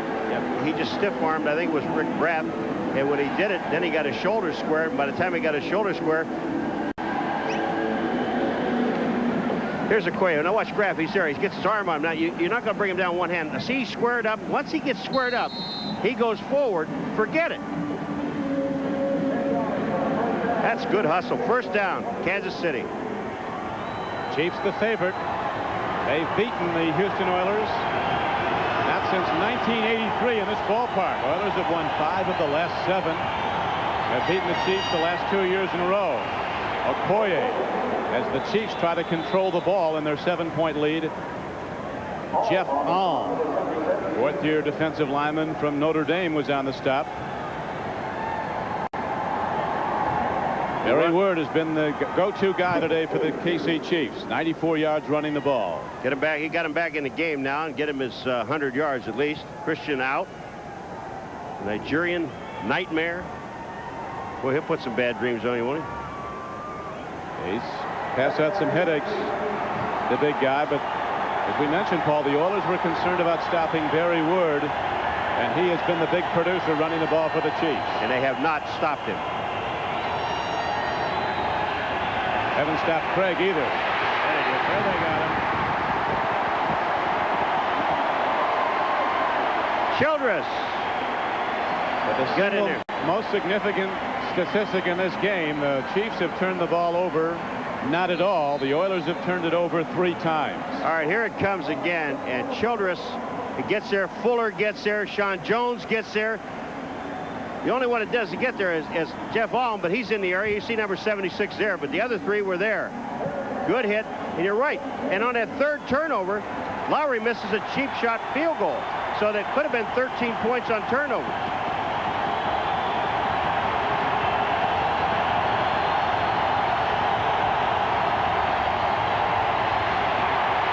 Fuller. Hey, the big punt by Montgomery that pinned the Chiefs back seems to have ignited their defense, because at the moment, the D side of the ball, Houston Oilers defense has taken over this game. Left side, you'll see 79 Childress, but watch the left side. Keep watching. 95 comes in, and that's Fuller. Right there, and Craig almost lost the ball. Sean Jones in here again, and this time Alm to help out. Up on the matrix, they got a picture of Arnold Schwarzenegger and his famous quote from the Terminator movie, "Hasta la vista, baby." Three downs and out for the Chiefs offense. Barker hits a high punt downfield. Pat Coleman at his 42. Living dangerously. Looking for help. Didn't get it. Very good special teams play by the Kansas City Chiefs. 45-yard punt and a 3-yard return. So Dave Craig gets some counsel now. Joe Pendry calls the offensive plays for Kansas City, while Warren Moon comes out to go to work for the Houston Oilers. They've never led in the game. Kansas City took a 3-0 lead. Oilers tied it.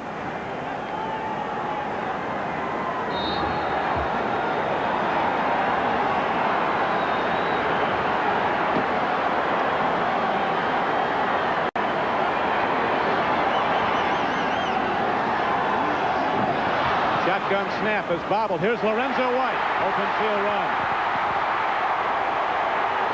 White taking a pounding. Not giving it up. Getting the yards. First down, Oilers to the 42-yard line. Rick, this is what I've wanted to see for the last 2 series of downs. And Lorenzo White, watch this. He dumps it real quick. Moon drops the ball. Lorenzo's out. He looks at the linebackers. Moon does. They're already gone. And now here he comes. Down the middle of the field. Albert Lewis and company are downfield. Good run. Thank you, Marvin. We welcome those of you who've been watching the Eagles as they have taken command of the Denver Broncos in the 3rd quarter at Veterans Stadium. We got a bell ringer going on here in the Houston Astrodome. Kansas City leading the Oilers 13-6. But right now, the Oilers, who've beaten Kansas City 5 of the last 7 meetings, are on the move. Here is Haywood Jeffries on a first down catch, knocked out of bounds after a gain of 6 yards. The play before, I'll get back to it. We're at the end of this quarter. I'll get back to it in a second. Turnovers have been the big story here. Oilers have turned it over 3 times. No turnovers. Back at the Houston Astrodome, Coach Pardee has seen his team turn the ball over 3 times today, and those turnovers have led to 10 Kansas City points. They've been the difference in the game. Marty Schottenheimer telling us yesterday the #1 item in this game he believed would be who turned the ball over least. He said, if it's us, I think we'll win. So far, they've not turned it over, and they are leading the game. A throw and a catch. Haywood Jeffries pinned in by the linebackers in their drops, and a hard hit made. They haven't gone to Jeffries much today because, #1, he hasn't been open much. The Eagles putting the heat on John Elway. 39 yards passing in the game. The Jets, Coach Bruce Cosset said we're going to win. Ain't going to happen. Here's Jeffries. He picked up the first down. Good pass, a little turn-in shot. 1 of 17 is Haywood Jeffries. 11 sisters and 5 brothers. He said his sisters were the best athletes in the family. He's a pretty good one. I guess so. And he's the guy Warren Moon's going to be looking to deep before long. Lorenzo White. Lorenzo White, the great runner from Michigan State, who got much fewer carries than he'd hoped for in his earlier seasons here at Houston, sharing time with Alan Pinkett. This year he's the go-to guy, and Lorenzo White's been delivering the numbers. Came in averaging 5.6 a rush, 5.6 yards, and he outgained the whole Colt team last week with his receiving and rushing. You know, talking to him yesterday, Lorenzo is, you know, all he wants to do is help the team, whatever it takes, whether it's receiving. He came in with 7 receptions, whether receiving or run the ball. He said he would like to be able to run the ball at least 20 times in this offense. He's carried it 12. And they were at their best ball early in the game when White was getting it a lot. He had 45 yards on 9 carries early in the game. Then they stopped going to him. Here's a throw and a catch. Splitting the defenders, Leonard Harris. You know, you've got to appreciate Warren Moon's arm to get the ball where he just put it for Harris. Now, Leonard Harris is covered downfield, but Moon has got so much confidence in his arm. Here it comes. Bam, it's out of there. Neil Smith, no chance of knocking it down. Moon just hoping. Watch where this ball goes. Keep an eye on it, just on the football. Right between 2 defenders. There was just no chance. Terry was there, Albert Lewis was there, and the ball was there first. Moon trying to come back from interception problems. He was intercepted 5 times on opening day by the Steelers when they upset the Oilers here in the Astrodome. He's been picked off twice today, both times by Benny Thompson of the Chiefs. Here's a throw, a catch. Is it good? Touchdown. Touchdown signal, and the Oilers are ready to tie the game with the point after. Leonard Harris making the touchdown reception. You remember what Neil Smith told us about how quick Moon gets it there. Watch how fast this ball gets there. Bam! Bam! It's touchdown. You have no chance. The ball is in such a hurry. Smith or Harris, all you have to do is hang on. What an arm. 2 years ago at Kansas City, Warren Moon passed for 527 yards, second most in NFL history in any single game. Last year he quarterbacked the Oilers to a 17-7 win over the Chiefs here in the Astrodome. He struggled at times. It now comes up with the big throw, and the game is tied 13-all with 12:39 left to play. Warren Moon, the trigger man, in the run and shoot with the game-tying touchdown. The Oilers kick off when we come back. A game here at the Astrodome. Don Criqui with 2 of America's finest, 2 lieutenant colonels from the U.S. Army. Army Flyers, Jim Voss and Rich Clifford, and they'll be going up on October 6th and part of the America's Space Program Discovery 53. Gentlemen, congratulations on what's ahead for you. It's very exciting, I know. What do you anticipate to find up there? It's just a shuttle mission this time, isn't it? Yeah, thanks, Don. Good to be here today and watching the Oilers play ball.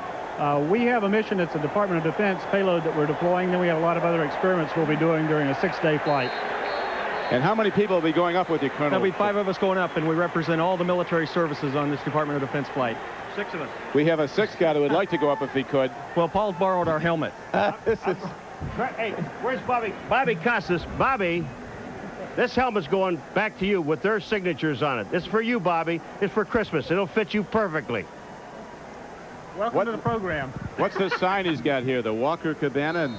That's our crew. This is our crew patch. Dave Walker, who's a Navy captain, Bob Cabana, who's a Marine Corps colonel, Guy Bluford, who's an Air Force colonel, and then Rich and myself. That's the crew for STS-53. And we're sharing the excitement of the rest of the world today as we landed our 6th mission of the year. Oh, we got down safely. That's great news. Yes, and we're going to have 8 of them up this year. Well, much success to you, gentlemen. Thanks for coming by. Thank you, Don. Lieutenant Rich Clifford and Lieutenant Colonel Jim Voss. Both lieutenant colonels. I don't want to demote you here. That's okay. You're going for full bird very shortly. Mike will be able to go? I want to know. Can I go? Sure. Okay. Thanks, guys. Second down and 6 now coming up for the Kansas City Chiefs as the game clock ticks down. 12 minutes and 10 seconds left to play. Dave Krieg, the 13-year veteran from Little Milton College, the guy whose college coach, Rudy Gadini, called a friend in Seattle, said, just give this kid a look, will you? He'd never been on a plane before he went to Seattle. Now he's been to the Pro Bowl 3 times, and he's leading the Chiefs in what could be a Super Bowl season for them. Hand off to Barry Word. Oh, nice Cutting run. back. And Word continues to churn out the yards. Power running straight ahead across the 35-yard line. where Al Smith and Jerry Gray make the stop for the Oilers. Got a good block from the tight end, Jonathan Hayes, on the outside. Take a look right at the screen. Here comes Word. He's just following his blockers. Rich Baldiger's out there. You see Hayes' block. He gets an excellent block. All you have to do is get the people out of the lanes. Al Smith eventually makes the tackle, but Word has already picked up the first down. And one other thing about these guys, these astronauts, the hard work that they put in. You talk about guys who are in shape, and they took some time to come to us, and we are very, very proud of those guys. Yes, we are. And that's great news ahead about the latest mission, the latest shuttle. A safe arrival today as Christian Okoye tries to turn wide. He's swept out. Oiler defense ignited by the good play of Moon on the offense. Now to New York. Here's Bob. All right, let's take a look at what's going on in Philadelphia. The Eagles open up to a 27-0 lead over the Broncos. Here's Randall Cunningham's third touchdown pass of the day. The second one caught by Calvin Williams. He sprints away for a 49-yard touchdown. They increase the lead to 27-0. Back to the Dome. Result that is not breaking any hearts in Kansas City, although it is in Denver. The Chiefs would go up, if they can win this game, by a full game on the Denver Broncos. They keep putting the score in and out of here, so I think the Chiefs are aware, but they better worry about this game right now.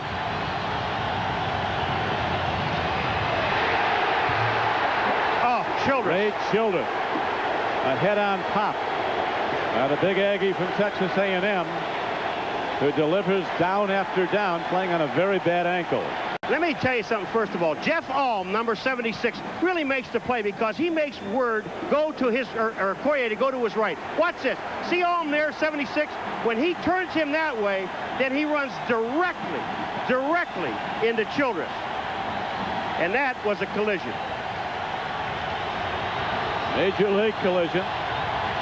250-pound runner, 280-pound defensive tackle. Full force into each other. 13-13 game. Crowd noise intense as Krieg drops. Here's the rush. Up the middle he goes to Todd McNair. And again, Childress makes the play, running down the receiver. Childress, this time they run a screen. He's not only going upfield, reads the screen, and then comes back. Jim Eddy was talking about this guy, about how much he means to the defense. You see Eddy over there on the sideline smiling. That's it. That's right. But that time, Childress, red screen, gets back, 79, right of your screen, sees it. McNair throws away, and that's Lutz, number 72, throws him away and makes the tackle. Is that any good? That was real good. Now Pat Coleman is back to return the punt. There's Brian Barker. He's only punted once in the game. There's only been 2 punts. Not a high-scoring game, but there's been a lot of offense. Penalty markers down at the line as Coleman turns wide, and the Chiefs come calling on special teams. And another one. There's 2 penalties on this play. There's another one right where the tackle was made.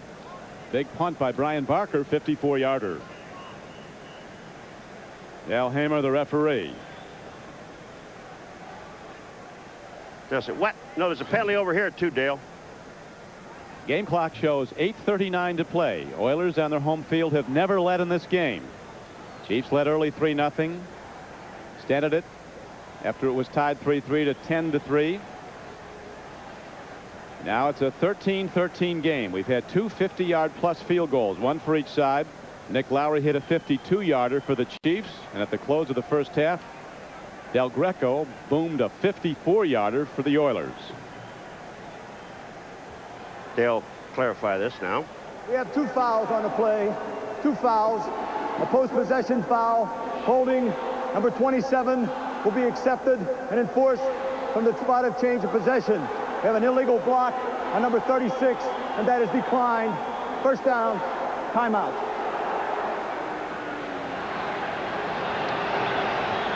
Interesting call because there is no 36 on the Oilers roster, but somebody was guilty. Back in a moment.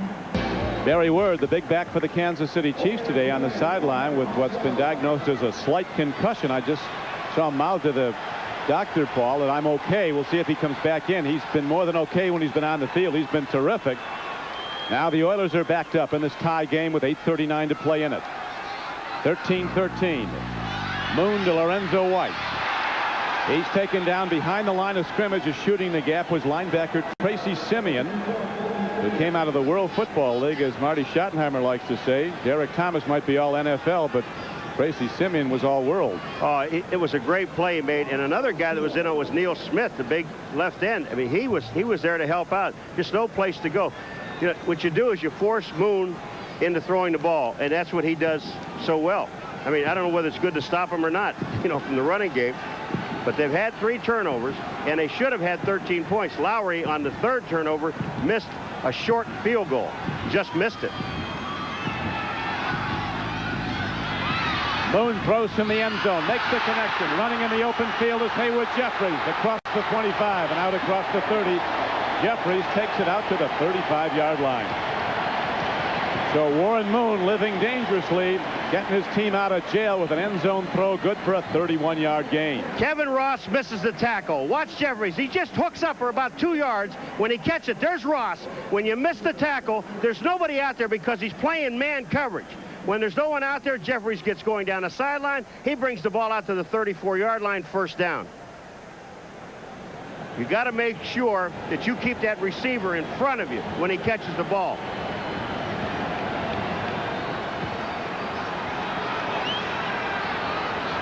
Lorenzo White remains the lone setback in the run-and-shoot offense as the trigger man, Warren Moon, lofts another one. This ball may have been tipped. He was looking at Gibbons on a crossing pattern. He almost hit the referee with it, or one of the officials with it.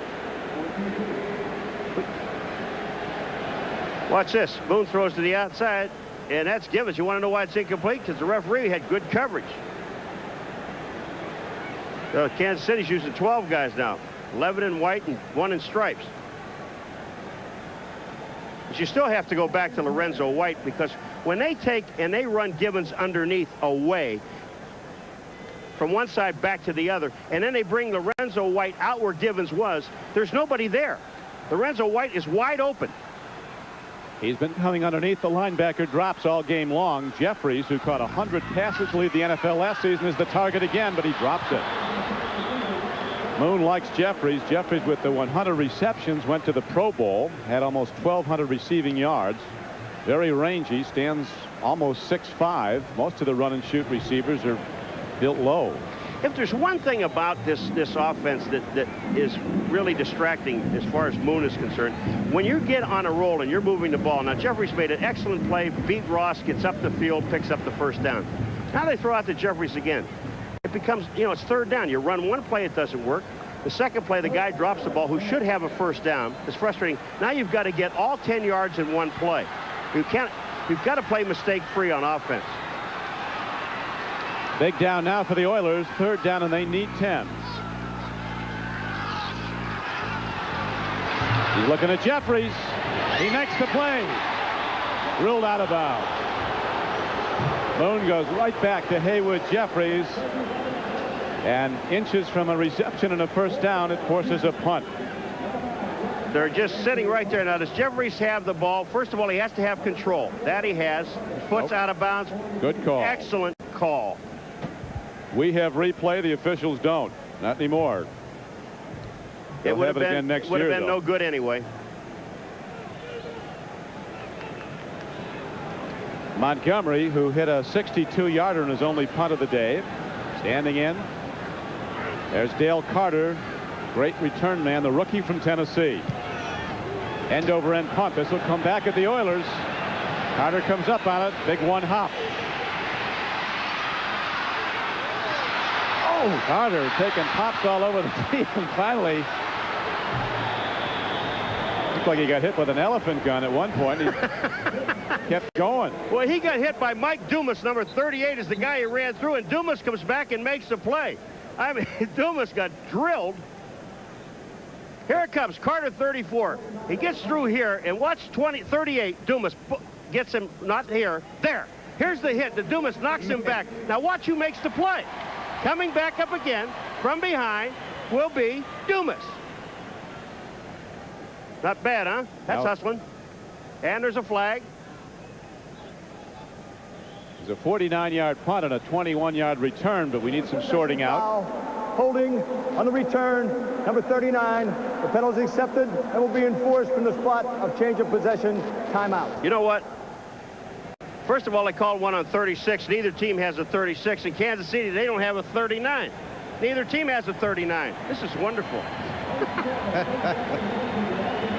Line of award-winning automobiles, Mitsubishi, the word is getting around.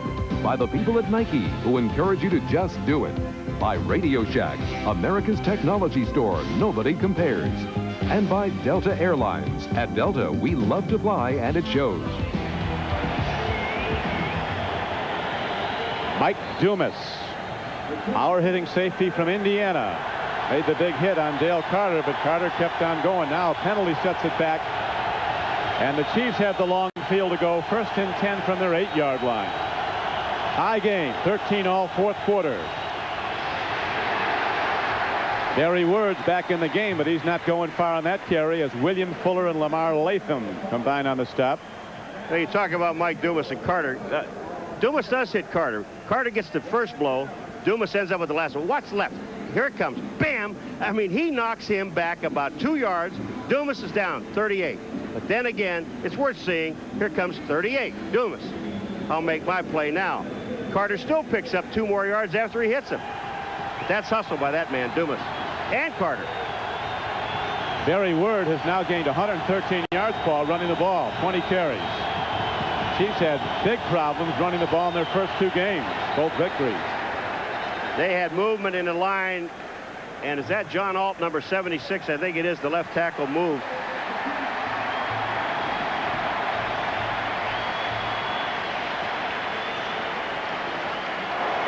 Full start. Offense, prior to the snap, number 76, 5-yard penalty, half the distance to the goal. Rick Graff is moving around, number 93, the linebacker, and he moves around, and watch 76, that movement right there. Now it's all over with. All you have to do is win and touch him. Dave Krieg, you pointed out earlier, Paul, was sacked 7 times in one game by Derek Thomas of the Chiefs. Saying what a great feeling it is to be on the sideline and watching Thomas work on another quarterback. Thomas's number hasn't been called a lot today, though. They've done a pretty good job keeping him out. He did get the heat on in one series about 3 times on Warren Moon. Caused a fumble, but Lorenzo White recovered it, and Kansas City is looking to call a timeout here. This game tied up, and as we mentioned, there have been 2 50-yard plus field goals, one for either side, that might take one to win this game. As we're locked up 13-all, and the game clock down to 5:30, and it's running. Schottenheimer cautioning his team to settle down. Seems to be some confusion on the field. Clock still running.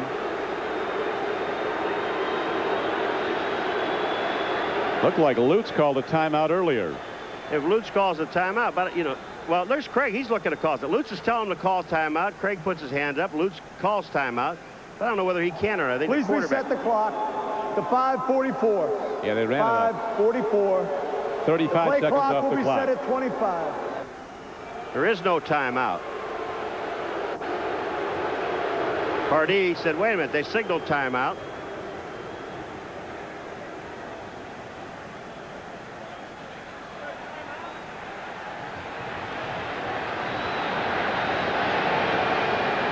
Childress wants to delay a game penalty on top of this.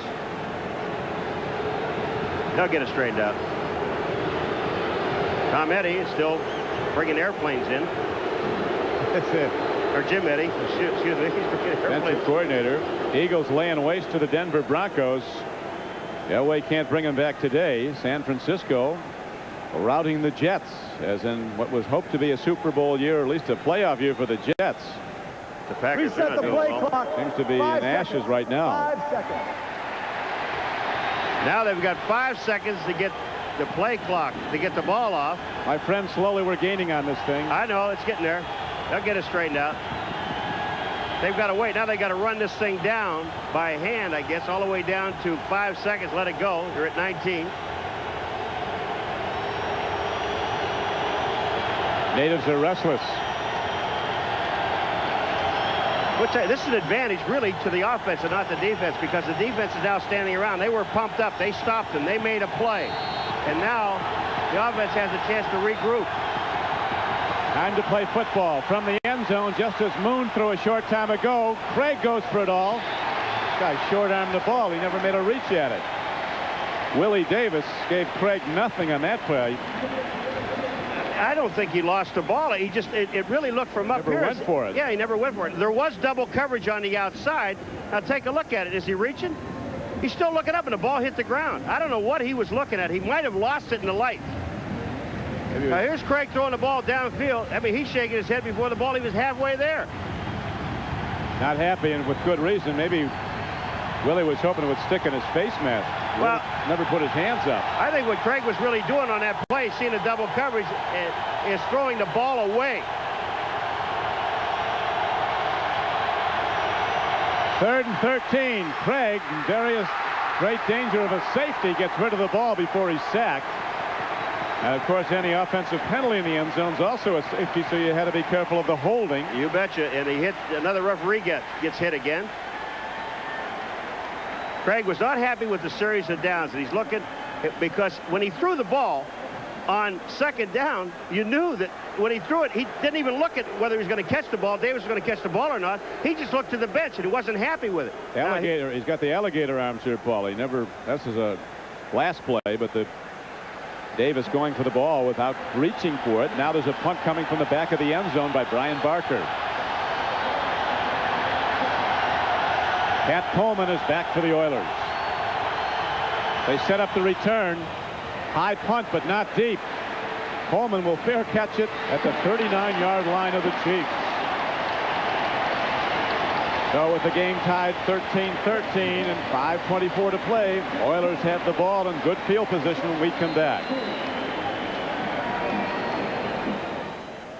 Paul Maguire, Astrodome, Houston, Texas. Jack Pardee's Oilers on offense with good field position in a tie game, 13-all. Warren Moon playing in some heavy humidity even in the dome. Fires out. Ball is taken in by Curtis Duncan. He keeps working inside the 30-yard line. He goes to the 29-yard line. And a first down it appears to be as we go back to New York and Bob. All right, Don, here's the Packers' #1 choice out of Florida State, Terrell Buckley, who has proclaimed himself the Jim Thorpe of the second half of the century. He goes 58 yards with the punt return for the touchdown. He drops to his knees in a brief moment of humility, but then jumps up and proceeds to worship himself and asks the crowd to do the same. Bengals 17, Packers 10. Hey, it ain't bragging if you can do it. I think he got in the end zone. 4:55 to play. Here's Lorenzo White. Big open field tackle. Coming up to make the play was the rookie Dale Carter, number 34. The play before, Kevin Porter, number 27, missed Curtis Duncan, number 80, the play before that set up the 9-yard gain. Now they come back. They run Lorenzo White. This year, especially with Lorenzo White in the backfield, the way these guys are blocking on offense, they now can run time off the clock where they couldn't before and had to throw the ball all the time. They can run the ball with that big offensive line. Oilers off to a disappointing 1-1 start in that they were upset on opening day by the Pittsburgh Steelers here in the Astrodome, and Moon was picked off 5 times. He played great last week at Indianapolis where the Oilers beat the Colts. Lorenzo White. Hit, spin, and he's ahead for a gain of 6 yards. Well, we're talking about this offensive line being able to block as well as they do because Lorenzo White is back there. Big guy, 227 pounds. Watch the pit. Get into the center. Munchuk, Mags, watch these guys.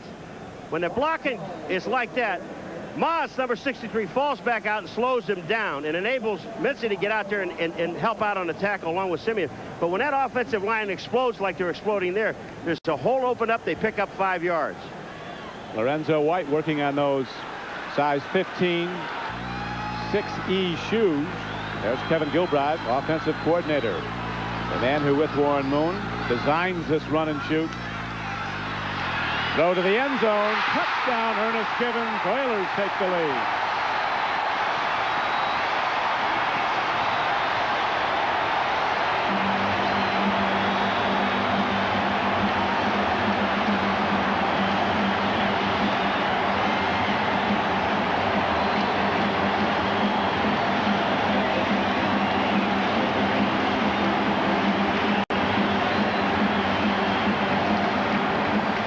Warren Moon, now they run a blitz. Bayless comes in 30, 29 Albert Lewis is coming in, Moz is coming in. That's Bayless on the top side. You see Albert Lewis leaping? But look at how long Moon stays in there before he hits Gibbons, and then he throws the perfect pass downfield that beats Mitzi. That was the perfect pass, Paul. He threaded it right in, and for the first time today, the Oilers lead this game as they take a 20-13 lead.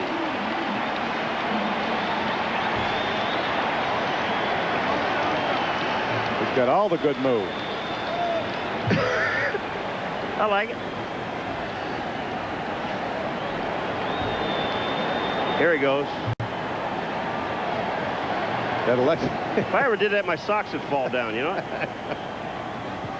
Like one of those bobblehead dolls. Whoa, what a throw and catch. What a throw and catch. And Moon standing in the pocket. And he just, I mean, you talk about threaded. He hit Gibbons right on the dead run. No chance for Mitzi to make a play on the ball. Perfect throw and catch. Great execution. And the blocking up front was there. Next Sunday, NBC Sports presents an action-packed NFL doubleheader beginning at 12:30 Eastern Time with NFL Live. Some of you will see the Houston Oilers collide with the San Diego Chargers, a fast-improving team. John Elway and the Broncos go to Cleveland to meet the Browns in the second half of the doubleheader. And if you will see the Steelers go against the Packers, others will see the Jets take on the Rams. Check your local listings. You know, with 3:15 remaining, Rick, and the Chiefs, I think they have all of their timeouts. With the big backs, it doesn't take the running game out of the game. They can still use it. They got to get it in the end zone, though. Long field goals won't help now. Down by 7. There's Carter, knocked back. Steve Jackson makes the play. Philadelphia continues to rout the Denver Broncos.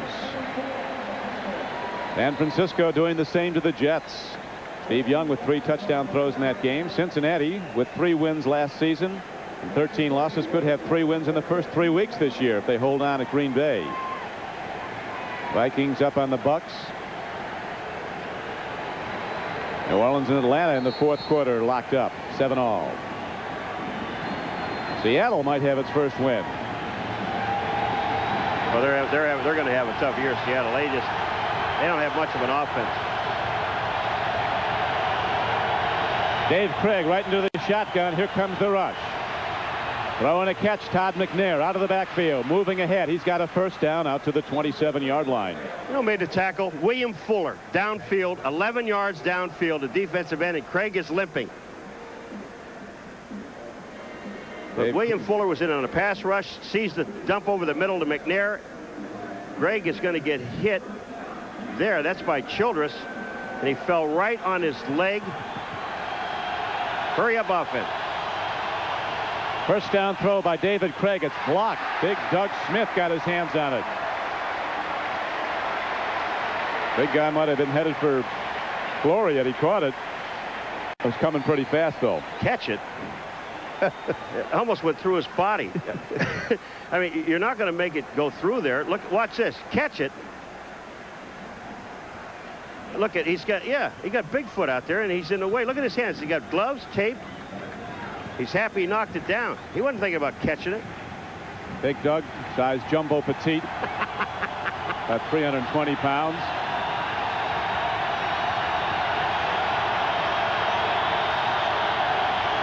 On 2nd and 10, Krieg takes a look. Not much there. He eludes one rusher. Fires downfield. Caught beautifully. Coming down with the ball was Fred Jones. Big hit, and they get out of bounds. Jones stopping the clock with 2:22 left to play. David Krieg, first of all, what he does, though, is he gets away from Sean Jones. Sean Jones is blocked on the ground. He's chasing Krieg. Look at Krieg slips to the outside. Here comes Fuller, number 95, and then they just throw the ball downfield. Excellent play. Excellent play, Fred Jones. 22-yard catch and run. They need a touchdown. 2:22 to get it. This one might not be over after 4 quarters. 20-13. Oilers in the lead. Hard throw, timed up beautifully, and again it is Fred Jones. First left, now right. Once again a first down for Kansas City. turning out on Chris Dishman. Now he's going to spot it just short of the first down, so it'll bring up second and less than a yard. That play only took 5 seconds because there was 2:22. They're down to 2:17. And one thing I don't like about these defenses is when you're stopping them for 57 minutes. And all of a sudden now you're going to lay back and let them move the ball down the field to get into territory to score the touchdown. Get right up in their face and play defense. That's what you've done all day. Craig and Warren Moon both hoping to go to the Super Bowl. They've never been there. Running out of next year's as McNair kicks the carry and gets down inside the 35. Craig in his 13th season in the NFL. All his previous ones with Seattle. Warren Moon in his 15th year in pro football. His 9th with Houston. He was in Canada for 6 years. The 2-minute warning is given. Back in a moment. With Paul Maguire, this is Don Criqui back at the Astrodome. 2 minutes to play in the game. Building sold out. Dave Craig trying to rally the Chiefs for a tying touchdown. The Old Spice. NFL Live postgame report today with Bob Costas, O.J. Simpson, and a quarterback Hunter in his day as a coach. Buddy Ryan, they'll look over the rash of injuries to NFL QBs today as a downfield throw is a bit too much lead on it. J.J. Burden makes the catch, but both feet were out when he came down with the ball, and that brings up 2nd down and 10 for number 17 of the Chiefs and his offense.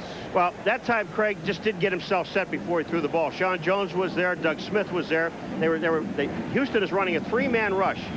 They were getting close to him with a 4-man rush. He only ran 3 that time. And when Craig stepped up to throw the ball, he was not set. So he didn't get enough on it to get it to J.J. Burden. But he did catch the ball. He was out of bounds.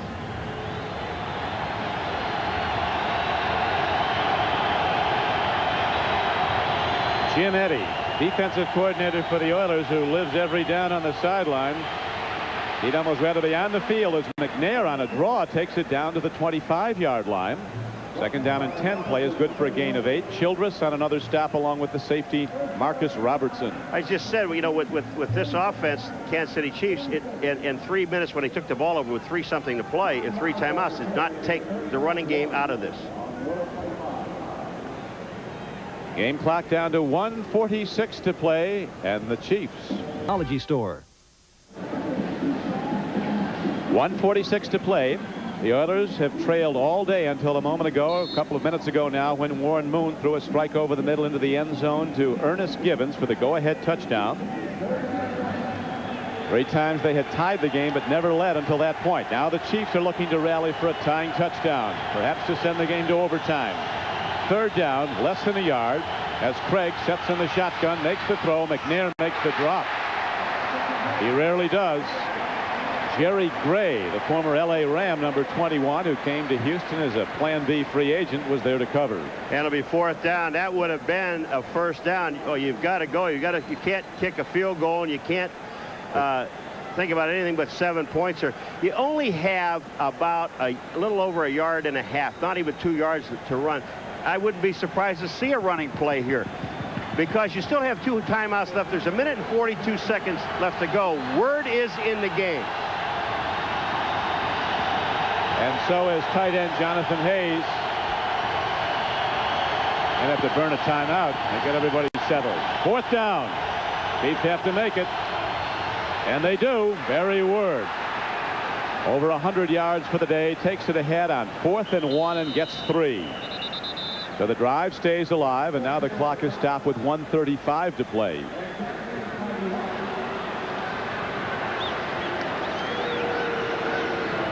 I mean, to me, it was a logical play to give it to Word, and he's the guy who's been getting the yards all day long, running with the football. Give it to him. He could pick up 2. Actually, all he needed was 1.5, and he picked up 3.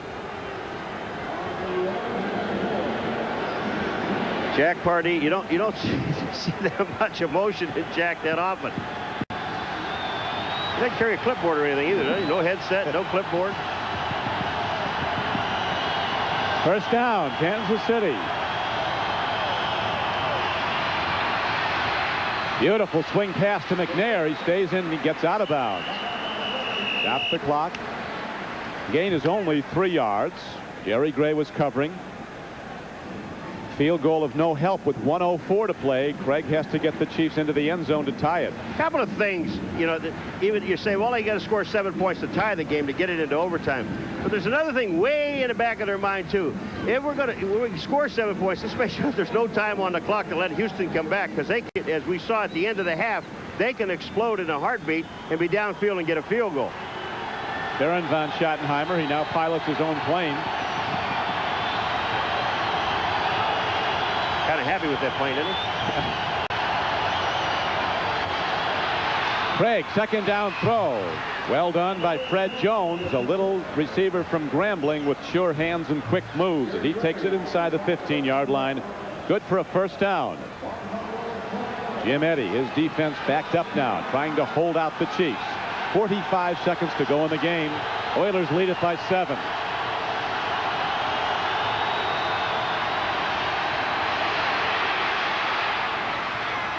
Oh! Second and 10 comes up. 34 seconds to play. Todd McNair was the intended receiver. Yeah, but after the play, Crick, I'm sorry, but Darrell Lewis, you talk about taking a shot at McNair. Watch McNair up in the air. Watch 29 coming in. McNair's there. Lewis is there. Look, McNair got a shot at him. They both got shots. See if he can fit his face mask inside his helmet. That doesn't work. The hittee became the hitter. That's been going on all day, folks. Not just those two guys. I mean everybody. Go to the draw play, and McNair runs the ball. He's down inside the 5 and down to the 3-yard line. As the game clock stopped with 26 seconds to play. Well, I didn't think they'd take the running game out of Kansas City, and all 3 running plays to McNair were all draw plays. The one handoff was to Word to pick up the first down, which he did, but this is a draw. He slides over, the blocks are there, the receivers are downfield. McNair makes a nice move back inside. Number 91 Meads misses, but look at McNair. Never stops moving, continuous motion. Kansas City Chiefs ball now down to 1 timeout. And 26 seconds. Oilers have all 3 of theirs. The last thing they want to use is a timeout. And the Chiefs have to get it in the end zone. Dave Craig, who's come over and said the offense was quite a bit different at Kansas City from Seattle. Asked if he ever called any Seattle plays in the huddle. He said he thought about it, but he never did. It could happen. Just remember one other thing, too, even though the score is at 7 points now, Houston, but Lowry did, the first time in his career, missed a field goal inside 29 yards with no rush on him. He just shanked it. They'd still have to score a touchdown. Yeah, but I'm just saying, if the 3 points was there, they would still have to score a touchdown. They could win the game on a drive instead of taking it to overtime. Todd McNair, he goes in. We have a tie game if the extra point coming up is good with 23 seconds left to play. I'll tell you, on this play, they should have called John Alt for holding Sean Jones, number 96. John Alt, number 76, just absolutely grabbed him and kept him from getting to McNair. Watch on the left of your screen. Watch 76. Sean Jones is coming in. Watch this. Is that holding? He had him right by the shirt. Jones could have been there, but that was holding. But it's touchdown. Now Nick Lowry hits the extra point up and good, and with 23 seconds to play, we're tied 20 all, and Lowry will soon kick it off to the Houston Oilers. And we should remember that today Al Del Greco, the place kicker for the Oilers, kicked a career best 54-yard field goal to end the first half. He might be lofting another long one here. Well, you know, it's a lifetime. 23 seconds on the clock. Houston with 3 timeouts. That's not a major problem for Kansas City. The major problem is number 1, Warren Moon.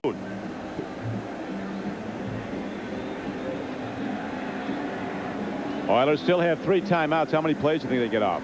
You can get, well, if Moon goes downfield with it, you may get 2. Because, all right, well, 3. But if he does short stuff, if you remember the one Craig threw going down was about a 16-yard pass to the outside. that only took 5 seconds. So you got 23. There's a possibility of getting 4 plays off.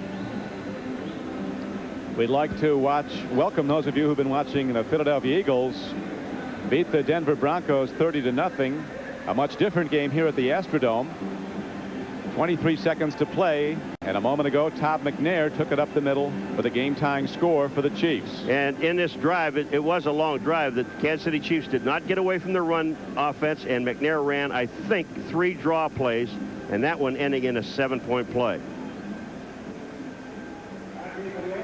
Back deep now for the Houston Oilers are Corey Harris, Spencer Tillman. On the opening play of the game, Harris on the right, a rookie from Vanderbilt, ran the kickoff back 100 yards and put on the all-time celebration. Outdid even Buckley of the Packers, but then they found a yellow flag back upfield and it came back. They're kicking away from him since. Here is Spencer Tillman, the former Oklahoma Sooner. He doesn't get much, and the long field to go now for Warren Moon to get in field goal range. 19 seconds to play, so Moon will be throwing deep. Well, again, with 19 seconds, depending on how far down the field Moon decides to go with the ball, you could get 3 to 4 plays in here. But again, he's going to have to take a timeout and make sure, he's got to make sure that Dale Hammer, the referee, is aware that when he throws, I want to call a timeout. So you keep your eye on me. And as soon as that ball is caught, tackled, or out of bounds, the clock stops anyway. But if it's tackled, I want you there so I can call a timeout. Here comes Warren Moon up to the line of scrimmage. First down and 10 and 19 seconds to work with in this tie game. He goes to a draw, and they'll quickly call a timeout. A most interesting Old Spice NFL Live post-game report coming up. 3 starting quarterbacks from NFC Central teams were injured today. Mikowski of the Packers, Testaverde of the Buccaneers, and Rich Gannon of the Vikings. And since the start of the preseason, 9 starting quarterbacks in the NFL have been injured this year. As the Oilers let the clock run out, they'll take their chances with the coin flip, and we'll go to overtime as we have the NFL Live Old Spice post-game report coming up. But right now, we're set to go to end of regulation and on into overtime. Where very often, Paul, the flip of the coin decides who's going to win the game. First possession often wins it. Yeah, and they got a slight boo because the Houston Oilers did have 19 seconds. And they had all their timeouts. Moon went up and elected to hand the ball to Lorenzo White. Did not take a timeout. It wasn't a loud boo. It was kind of okay, you're still in the game, and you still have a chance to win the ball game. But Houston didn't want to make a mistake, not down deep in that territory, especially with a kicker like Lowry. And Lowry, but he hit one from 52, so he could put the ball out. Del Greco's already hit one from 54. So I think you're right. First guy with the ball may win it. Tails is the call. It is a tail. What the ball? This way we kick. Kevin Ross. This way you kick it. Scared Mark Hammer. And you kick this way. Kansas City has won the toss and will receive. So the flip of the coin. Kansas City receives. Chiefs will have the lead card when we come back after these messages from your local station. The ball on the long field to go rather than risking the interception and taking their chances on the flip of the coin, which they lost, and now they'll kick off to start overtime as Kansas City sends back the ever dangerous rookie Dale Carter, the volunteer from Tennessee who can bust at the distance. You know, I did the first overtime game when they changed the rule if you went to overtime, and the first was Denver and Pittsburgh in Denver. Right? Yep. Never forget it. I wonder when they're going to change the rule, Paul, where each team gets a possession. Not till next week. I don't think they're going to do that. I think it's just first team that scores. Sometimes you're right. It comes on the flip of the coin. I'll tell you something else. That flip of the coin not only went Kansas City's way, it also took the crowd out of the game. They were equally deflated. Now the kickoff. Spinner hit downfield by Del Greco. Here's Dale Carter from his 3-yard line. He has the great burst, tremendous acceleration. And he weaves his way up the sideline. Now Dave Krieg and the Chiefs offense will come out and go on offense. 1st and 10 from their 27-yard line.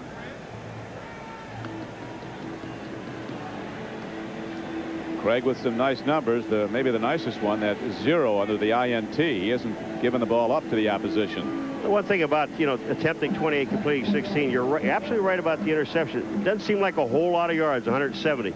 But they've got 20 points out of that 170. And they also are in the overtime. They got a chance of winning the football game. That's right. Numbers don't mean a thing as far as I'm concerned. It's the final score. Numbers are even, the big numbers. 20-20 is the count as we start overtime. Don Criqui with Paul Maguire at the Astrodome in Houston, Texas. Dave Krieg of the Chiefs with a one-back offense. He play fakes to Barry Word, lets her go long. Going hard for the ball is Burden, and he can't get to it at the 30-yard line. Marcus Robertson and Jerry Gray double covering the deepest speed on the KC team. Ray Childress busting up the middle, put the heat on the quarterback. J.J. Burden had everyone beaten downfield. He was open. The ball is overthrown. Look at Burden. He cuts into the middle of the field. Now Robertson is 31. He's behind. Gray is 21. He's already beaten. If he catches the ball, he may not get a touchdown, but this game would have been over because Lowry would have been able to come on. He doesn't miss from there very often. Well, he did today. What I said, he missed a 29-yarder inside the 29. After earlier hitting a 52-yarder. Lowry could get another chance shortly. Del Greco of the Oilers hoping it'll be his foot that carries the day. Here's a handoff. Barry Word to the 27-yard line. Stopped by Ray Childress. Ray Childress of this defense is saying, and I know that Jim Eddy had to say to him, look at one series of downs, you're out of there. We get the ball to Moon in offense, and we go home. All you got to do is stop them. And if they do and they get it, that's exactly what Dave Adolph is going to tell the Kansas City defense. Jim Eddy talking about number 79, Ray Childress. He said the one word that comes to mind to describe him is leadership. He's playing at an ankle a lot of guys wouldn't be out there on. Sits with his foot in an ice bucket during the meetings. And goes out in the practice field, down after down. Everything he's got. He's been the dominant defender today for the Oilers. Here's a throw. Caught somehow by Bird. He loses the ball. Free ball on the field. If the play goes, the Oilers have it.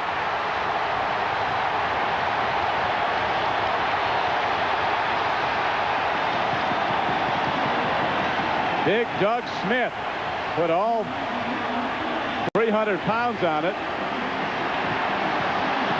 That ball might come out of there flat.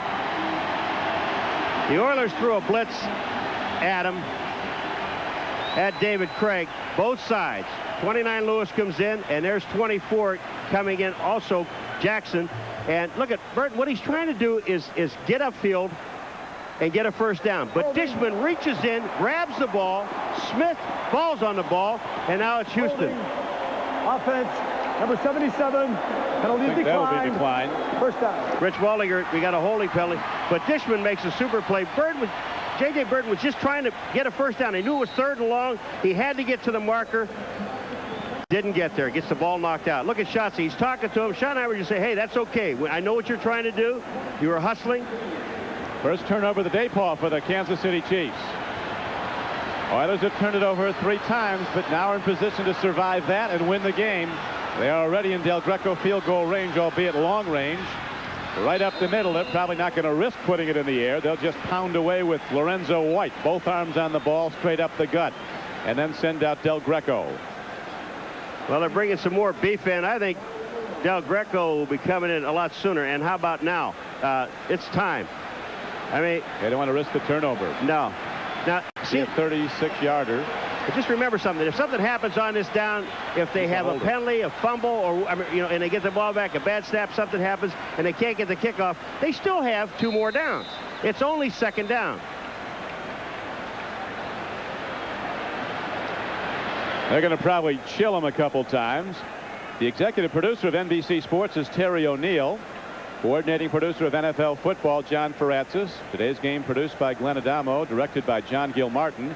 As 13:09 remains in overtime. One more tick of the clock, and this game might be over when we come back. Del Greco ready to kick. And real estate. Al Del Greco from Auburn University. Played with the Packers, traveled around the NFL. He's a power hitter, had a career best 54-yarder earlier this game. At the end of the first half. In fact, it was a 44-yarder. There was a penalty on the play. They set back 10 yards. The Chiefs taunted him. He boomed it from 54. Saved some select remarks for the Chiefs as he trotted off the field, and now he's going to have a chance to beat him. Well, I like this choice, too, because the guy that he really went after and put his finger up, and he almost had it ripped off, was Derek Thomas. And, you know, pick on one of those littler guys. Don't go after Derek. The Oilers never led in this game until they took a 20-13 lead in the fourth quarter. Then the Chiefs came back to tie it on McNair's touchdown run, and now a 39-yard field goal attempt by Al Del Greco in overtime with Montgomery the holder could be the decider. Snap and set down are good, and so is the kick. It's over. Del Greco carries the day with another field goal, and the Oilers rally to win this game over the Chiefs 23-20. Now for 3 straight years, Coach Schottenheimer's Chiefs have fallen to Coach Pardee's Oilers. You know, people have said about this Oiler team that there are so many individuals on this team, and they play as individuals. A game like this, where you win it in overtime against the Kansas City Chiefs and come back time and time again, overcome all of the turnovers that they had in the ball game. This brings the team together, Crick, better than anything that I know. It's a victory in overtime. Now they can get away from all of the junk that's been going on. Guys leaving camp, guys not happy with contracts. They're now 2-1. They're on their way. It'll bring a team together. Boy, there's a 3-way combination that has to make this good. Snap has to be right. The holder is as important as the kicker, and then Del Greco with the swing of the leg off Montgomery's hold drives it through. He's not big, but he's very strong, Al Del Greco. We talked earlier about him being a scratch golfer, and he likens the swing of the leg much like to the swing of the golf club. He does it both well. Yeah, he does. Look at Warren Moon. He's not looking. He said, okay. He's another guy. With Pat Coleman. Yeah. Lorenzo White, he didn't do it either. You know, the one thing about the kick, you mentioned 3 people are involved in the kick. Well, the line is 2. But the center, number 1. But watch the holder. Watch Montgomery, 9. Look at his head. Never turns up. He doesn't even look after the kick. Look at Montgomery. Now he looks. Total concentration on the ball. That's his job. Get it down, get it in the right place, and let Al Del Greco do what he does best, kick the football. And we should point out that an all-pro player, center Bruce Matthews, is the snapper. As Warren Moon leaves his home field a victor for the first time this season after his 5 interceptions led to the Steelers' upset victory over the Oilers. In the opening game, then he came back and played brilliantly, completing over 70% of his passes at Indianapolis. And today he rallies his team from behind. They trailed 3 times during the game, then took the lead, saw the Chiefs tie them, and now Moon and the Oilers capitalize on a turnover, and soon after, Al Del Greco booms the big one, the winner. And Marty Schottenheimer talked at the outset about the importance of turnovers, Paul, and it turned out to be the one turnover that killed his team. That's what he said to us. And turnovers in the beginning. Let's go down through them. The Oilers turned the ball over 3 times. There were 10 points. But in those 10 points, Nick Lowry just missed a field goal. No rush, nothing. So Nick misses a field goal, which would have been 13 points. But the only one turnover, really, Kansas City, that cost him, was at the end, and it leads to this 3 points and a victory for the Houston Oilers. So the Oilers get right back in the race with a 2-1 record now in the AFC Central, and the Kansas City Chiefs find themselves at day's end tied for first place in the AFC West with the Denver Broncos, who were blasted today at Philadelphia. Now for Paul Maguire, this is Don Criqui. Glad you could be with us here in the Astrodome. Once again, our final score, the Oilers 23 and the Chiefs 20. Be sure to join us next Saturday for Notre Dame football. Quarterback Rick Meyer leads the Fighting Irish against their interstate rival, the Purdue Boilermakers. It all starts at 1 Eastern time with Notre Dame Saturday. Coming up next on NBC Sports, the Old Spice NFL Live postgame report. All the scores and highlights from today's game, and a look at the rash of quarterback injuries in the NFL today. 3 went down, all from the NFC Central. Now this is Don Criqui for Paul Maguire saying so long from the Astrodome in Houston, Texas, where the Oilers win it in overtime on Al Del Greco's field.